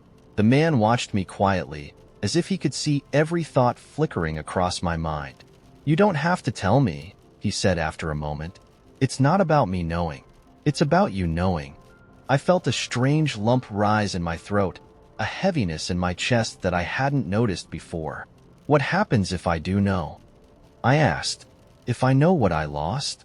"That's the tricky part," he said, leaning back against the bench. "You can't get it back, not exactly. But sometimes, if you're lucky, you can borrow it, just for a little while." I frowned. "Borrow it? How does that work?" He didn't answer right away. Instead, he held out the pocket watch, the chain dangling between his fingers. "It's not about how it works," he said. "It's about whether you're ready to take it." I hesitated, my hand hovering above the watch. The metal gleamed faintly, and for a moment, I thought I could hear it ticking, though his hand was still. The heaviness in my chest grew sharper, a dull ache that felt like grief. I didn't know what I was reaching for, not really, but I took the watch. The moment my fingers touched it, the world around me shifted again. This time, it was more than just the air. It was everything. The cobblestones blurred, the buildings faded, and I found myself standing in a room I hadn't seen in years. It was my old apartment, the one I'd shared with Sarah. The furniture was exactly as I remembered it. The mismatched chairs we'd picked up from garage sales, the stack of books we'd always meant to sort, the half-finished puzzle on the coffee table. And there she was, sitting cross-legged on the floor, her hair falling into her face as she concentrated on the puzzle. She looked up when she saw me, her smile bright and familiar. "Took you long enough," she said, laughing. I couldn't speak. My throat felt tight, and my eyes stung with tears I didn't understand. This was a memory. I knew that, but it felt real, too real. The warmth of the room, the smell of her shampoo, the sound of her voice. It was all there, vivid and alive. I wanted to stay. God, I wanted to stay. But as I moved toward her, the edges of the room began to blur again.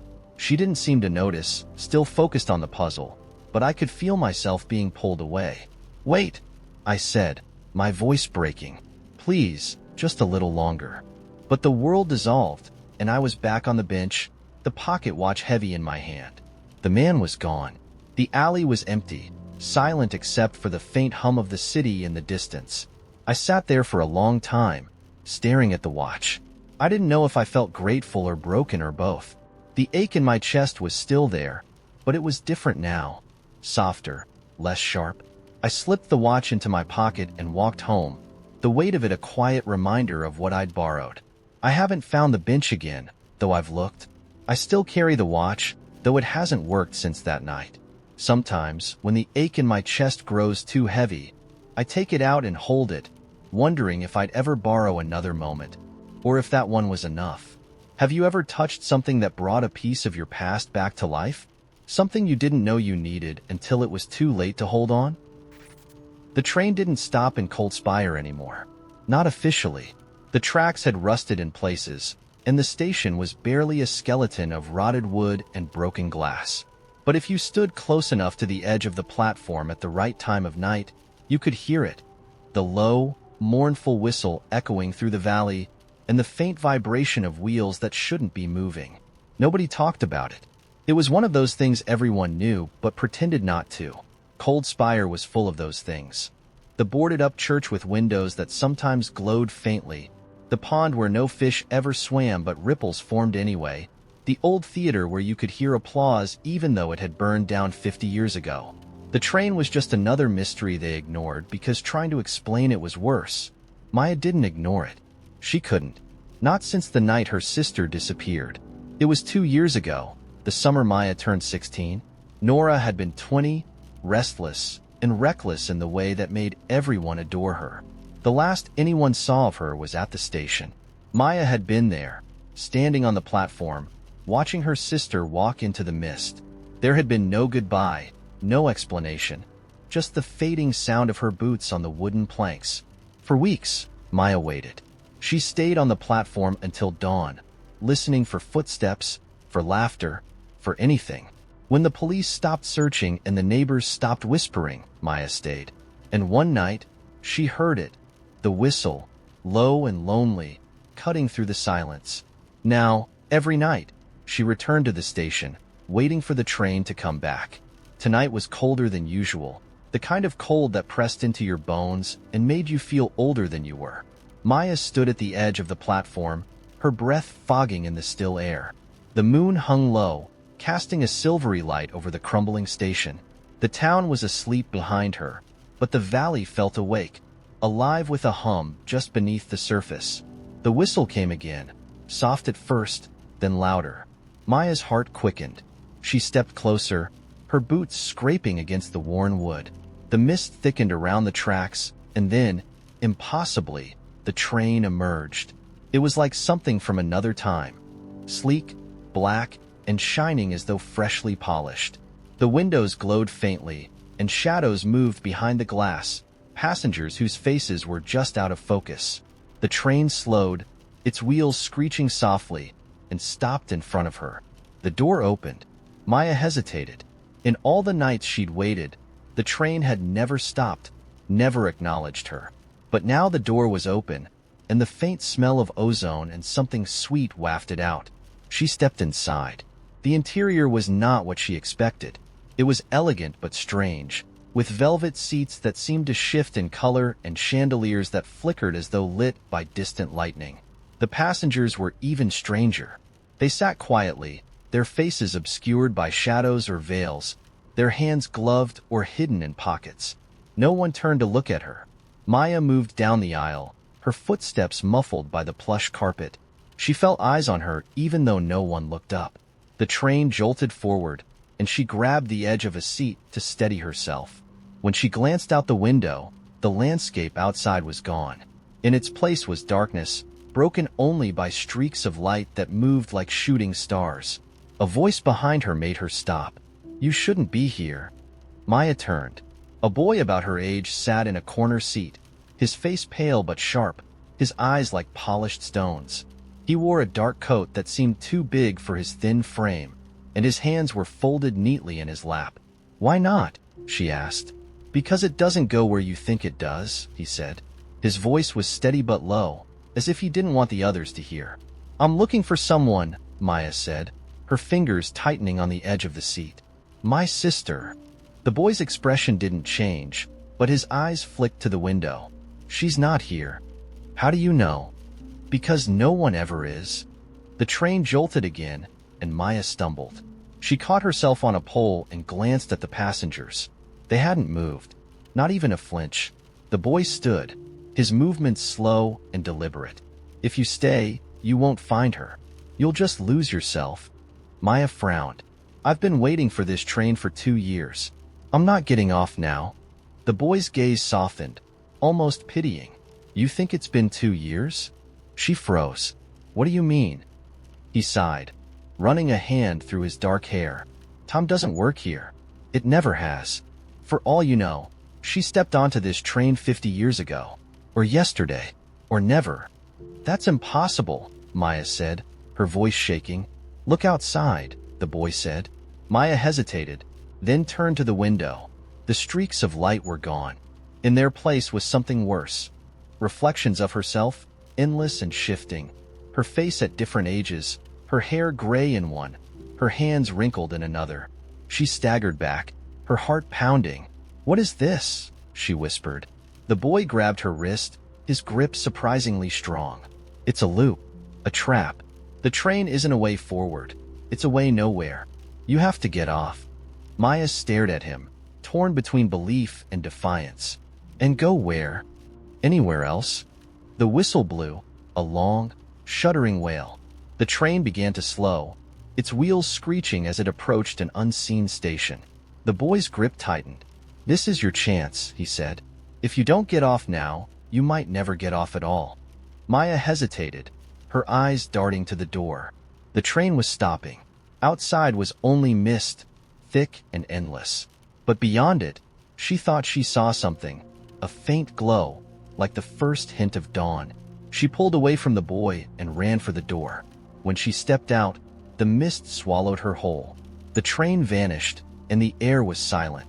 For a moment, she thought she'd made a mistake, that she was trapped in nothingness. But then she saw it, a figure emerging from the fog. Nora, she whispered. The figure stopped, and the mist parted just enough for Maya to see her sister's face. She was older, her eyes heavy with something Maya couldn't name. But it was her. It was really her. You came, Nora said, her voice cracking. Maya ran to her, the weight of 2 years, or was it more? Falling away. Behind them, the train whistle sounded one last time, fading into the distance. I was halfway through my morning toast when the message appeared in my coffee.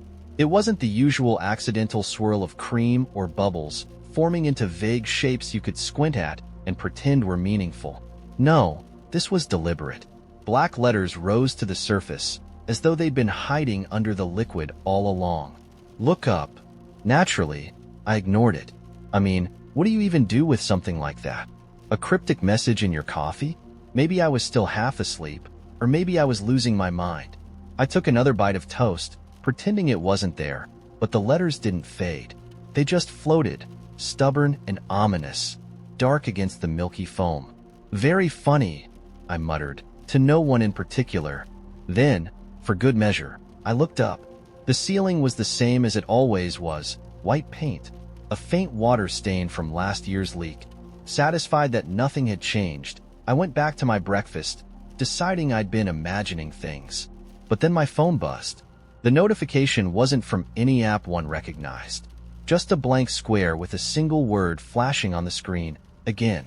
This time, I froze. My hand hovered over the phone as my heart did that stupid, panicky flutter it does when the world suddenly feels too quiet. The coffee was still sitting on the table, and the letters were still there. Look up? Fine. Whatever. I pushed back my chair and stood up, staring at the ceiling like it owed me money. At first, I didn't see anything unusual. But then, a flicker. Not a light flickering, more like a distortion, like the air itself was rippling, bending. It was faint, so faint that if I hadn't been staring directly at it, I might have missed it. But as I watched, the ripples grew stronger, sharper, like cracks spreading through glass. I blinked, and the ceiling wasn't the ceiling anymore. It was a window. Above me, there was a sky. No, not our sky. The clouds were too heavy, too luminous, tinged with colors I didn't have words for. There was something vast moving behind them, something dark and slow and uncomfortably alive. I took a step back, my pulse hammering in my ears. My kitchen had disappeared, replaced by this strange, infinite expanse. My floor was still there, thank God for small mercies, but everything else had been swallowed by this impossible view. Okay, I whispered. Okay, this is fine. Totally normal. Just some post-toast hallucination. The phone buzzed again. This time, The message wasn't a single word. It was a question. "Do you remember?" "Remember what?" I said aloud, my voice trembling. The window sky above me shifted, and the clouds parted slightly, revealing the shape of whatever was moving behind them. It wasn't a creature, not exactly. More like a network of interlocking branches or veins, stretching endlessly in every direction, pulsing with light, breathing. My coffee cup tipped over, spilling cold liquid onto the floor, but I barely noticed. I couldn't look away from the thing above me. The veins, or roots, or whatever they were, twisted slowly, and as they moved, fragments of sound slipped through the cracks. A child's laughter, the crash of ocean waves, the hum of a fluorescent light flickering in an empty room. Memories. They weren't mine, but they felt familiar, like dreams I'd forgotten long ago. My head started to ache, sharp and insistent, as if my brain was trying to claw its way to some truth just out of reach. "I don't understand," I said, hoping the thing, or whoever was responsible for this, would explain. The rippling voice came from everywhere and nowhere at once, quiet but impossibly vast. "You built this," it said. "Built what?" The thing shifted again, and the view changed. Now, instead of clouds, I saw rooms. Rooms stacked on top of each other, side by side, endlessly repeating like some kind of labyrinth. Some were familiar. My childhood bedroom, the dimly lit college dorm where I'd stayed up too late writing papers, the break room from my first job.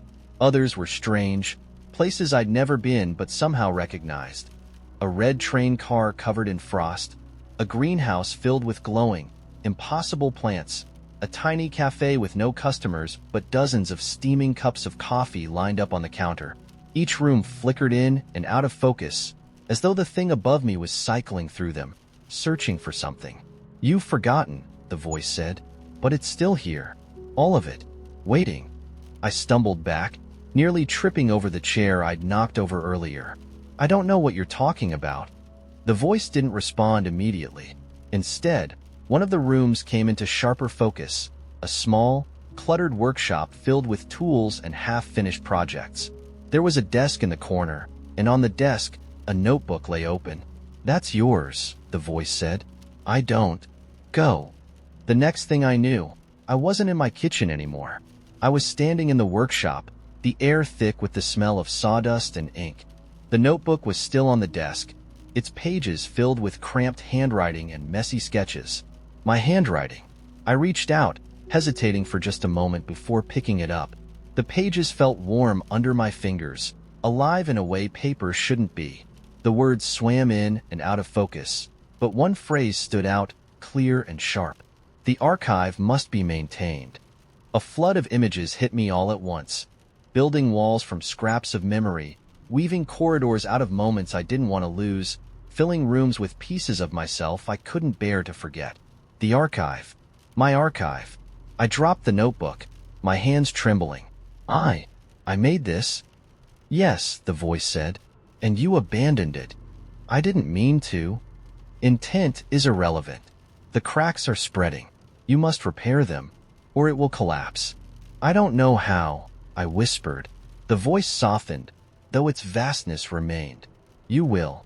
It's yours, after all." Before I could respond, the room dissolved around me, and I was back in my kitchen.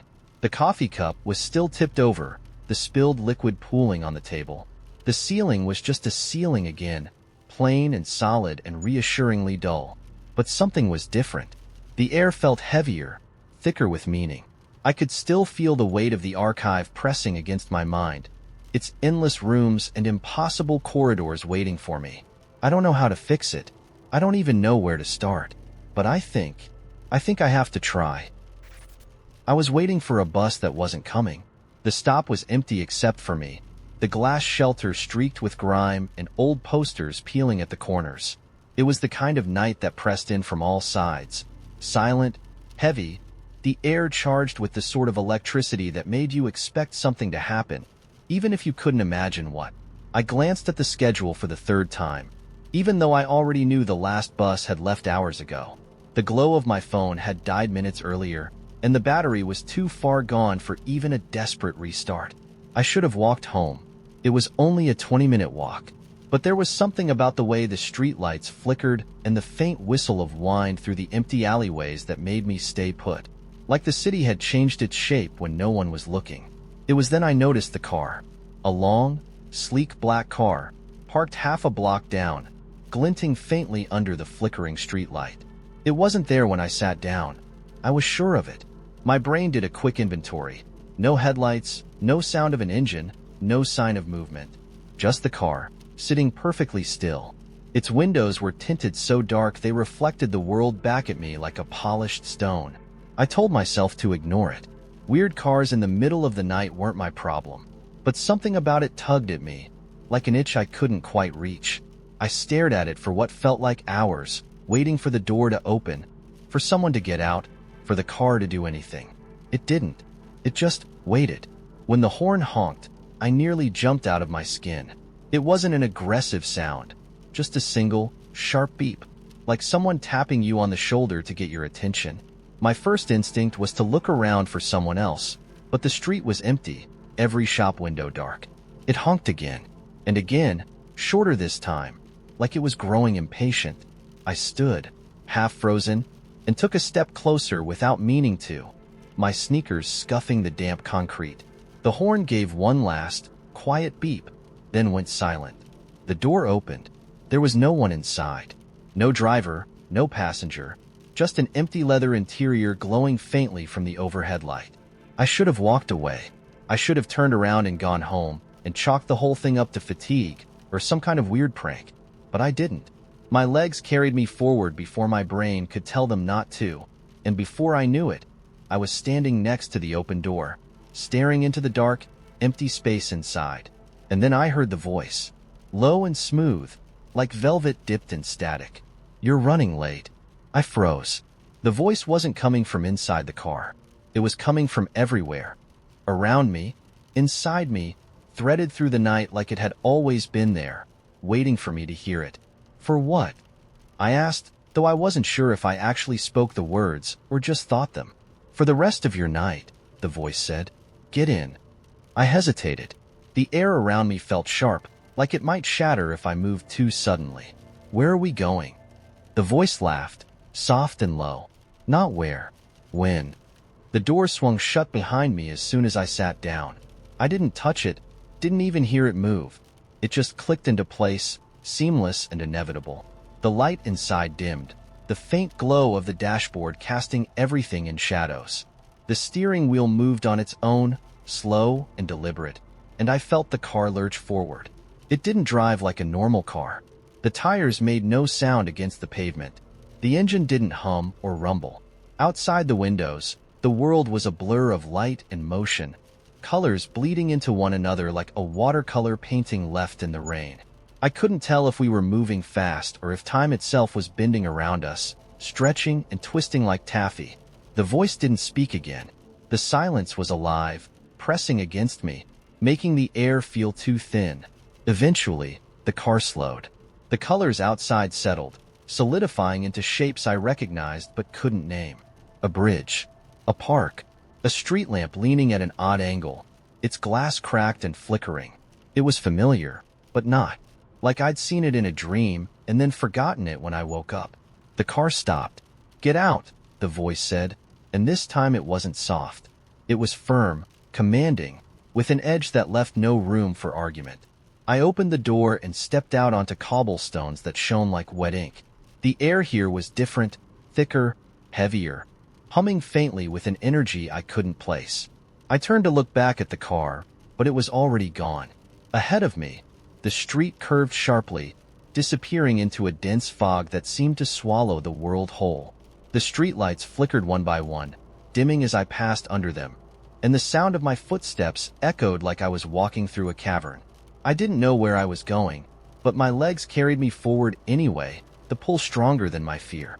And then I saw it. A small cafe, tucked into the fog like it had been waiting for me. Its windows glowed faintly, the light inside warm and golden, spilling onto the cobblestones like syrup. The sign above the door read, in curling script, "The Hourglass Room." I hesitated, my hand hovering over the brass doorknob, and for a moment, I thought about turning back. But there was no back, not really, so I pushed the door open. Inside, the air was warm and thick with the smell of coffee and something sweeter, like cinnamon, but not quite. The room was small, the tables and chairs mismatched and worn, but cozy in a way that made my chest ache with longing for something I couldn't name. There were no customers, no baristas, just a single clock on the far wall, its hands spinning counterclockwise at an impossible speed. On one of the tables sat a glass hourglass, its sand frozen mid-flow. Next to it was a chair, and in the chair was me. Not exactly me, but close enough. The same face, the same posture, the same tired eyes. They looked up at me as if they'd been expecting me. "You're late," they said, their voice a mirror of my own. "We've been waiting." "For what?" I asked, my voice trembling. "For you to decide," they said, gesturing to the hourglass. "How much time you're willing to give, and how much you're willing to take." The sand inside the hourglass shifted slightly, catching the light like molten gold. I stepped closer, my heart pounding, and realized something terrifying. I didn't know how much sand I had left. The postcard came without a return address. A picture of an empty bench overlooking a foggy lake, glossy and cheap like the kind you'd find in a gas station. The handwriting on the back was a perfect mess, all uneven loops and jagged lines, like the person holding the pen had been in a hurry or maybe nervous. It said only this: "It's still waiting. Bring the key." No name, no explanation, just those 5 words. At first, I thought it was a mistake, a random bit of mail meant for someone else. But the address was mine, and the handwriting, it was faintly familiar. I turned it over in my hands a dozen times, trying to piece together where I'd seen it before. The bench on the front of the card tugged at something in me, the kind of faint pull you feel when you recognize a face but can't place the name. It had been a long week at work, so I pinned it to my fridge with a magnet and forgot about it. Until I found the key. It was buried in a drawer I hadn't opened in years, under a tangle of headphones and takeout menus I kept meaning to throw away. A small brass thing, heavy and cold, with intricate carvings running down its stem. I held it up to the light, turning it over in my fingers. It wasn't a house key, or a locker key, or anything I'd ever used. But as I stared at it, the shape of it pricked at my memory in the same way the postcard had. I didn't know where it came from, but I knew, somehow, that it was mine. The foggy lake on the postcard kept popping into my head over the next few days. I could see it when I closed my eyes, the still water, the crooked bench, the hazy outline of trees in the distance. It wasn't a place I recognized, but the longer I thought about it, the more convinced I became that I'd been there before. A dream, maybe, or some fragment of a memory I couldn't quite pin down. The message, "It's still waiting. Bring the key," had felt cryptic at first, but now it felt like an invitation, or maybe a challenge. Either way, I decided to go. It took some creative Googling and a few wrong turns to find it. The lake wasn't marked on any of the maps I searched, but a series of forums and old travel blogs eventually led me to a state park about 2 hours from the city. When I pulled into the gravel parking lot, it was late afternoon, and the sky was bruised with the soft golds and purples of an oncoming sunset. There was a chill in the air, the kind that makes you feel like the world is holding its breath. I followed the narrow dirt trail that looped around the lake, the postcard clutched in my hand like a compass. The trees were bare, their twisted branches reaching up into the sky like brittle veins, and the only sound was the crunch of leaves under my boots. When I saw the bench, I stopped dead in my tracks. It was the same one from the postcard. Same peeling paint, same crooked slant, same perfect view of the lake stretched out in front of it. But what struck me most was the feeling that washed over me the moment I saw it. A deep, unsettling familiarity, like I'd walked straight into a moment that wasn't mine, yet belonged to me all the same. I sat on the bench, staring out at the water, trying to place the feeling. The lake was completely still, its surface like glass, reflecting the faded sky in hazy streaks of gray and pink. I slipped the key out of my pocket, turning it over in my hands, wondering what it could possibly unlock out here in the middle of nowhere. Then I noticed the hatch. It was small and unassuming, almost hidden beneath a patch of moss near the bench. A square of iron bolted into the earth, with a single keyhole at its center. My breath caught in my throat as I knelt down and brushed away the dirt with my fingers. The carvings around the edge of the keyhole matched the patterns on the brass key exactly, as if the two had been waiting for each other all this time. I hesitated. Every rational part of me screamed to leave it alone, to turn back, to pretend I hadn't found anything. But there was another part of me, a quieter, deeper part, that felt like I had no choice. Like I'd been walking toward this moment for longer than I could remember. The key slid in easily. The lock clicked with a sound that felt almost alive, like something ancient exhaling for the first time in centuries. The hatch swung open without effort, revealing a narrow stone staircase spiraling down into darkness. The air that rose up from below was damp and cool, carrying a faint metallic tang that reminded me of rain-soaked iron. I should have run. I should have walked away, but instead, I climbed down. The steps were smooth and worn, curving endlessly downward in a way that made me lose all sense of time. The walls were carved stone, damp and covered in faint scratches that looked almost like writing, though the symbols were nothing I recognized. The deeper I went, the warmer the air became, and with it came the faintest hum, low and steady, vibrating in my chest like a heartbeat. When I finally reached the bottom, I found myself in a circular room lit by a dim, golden glow that seemed to come from nowhere and everywhere at once. In the center of the room was a pedestal, and on the pedestal sat a small glass sphere, no bigger than a baseball. It pulsed faintly, its surface shifting like liquid trapped inside a shell. I didn't want to touch it, but my body moved before I could stop myself. My fingers brushed the surface, and the moment they did, the hum exploded into sound. Voices, hundreds of them, whispering, shouting, laughing, crying. My vision blurred, and for a moment, I wasn't in the room anymore. I was everywhere, and everything. I saw my life play out in fragments. Moments I'd lived, moments I'd forgotten, moments that hadn't happened yet. I saw the people I loved, the ones I'd lost, the ones I hadn't met. I saw places I'd never been and places that didn't exist.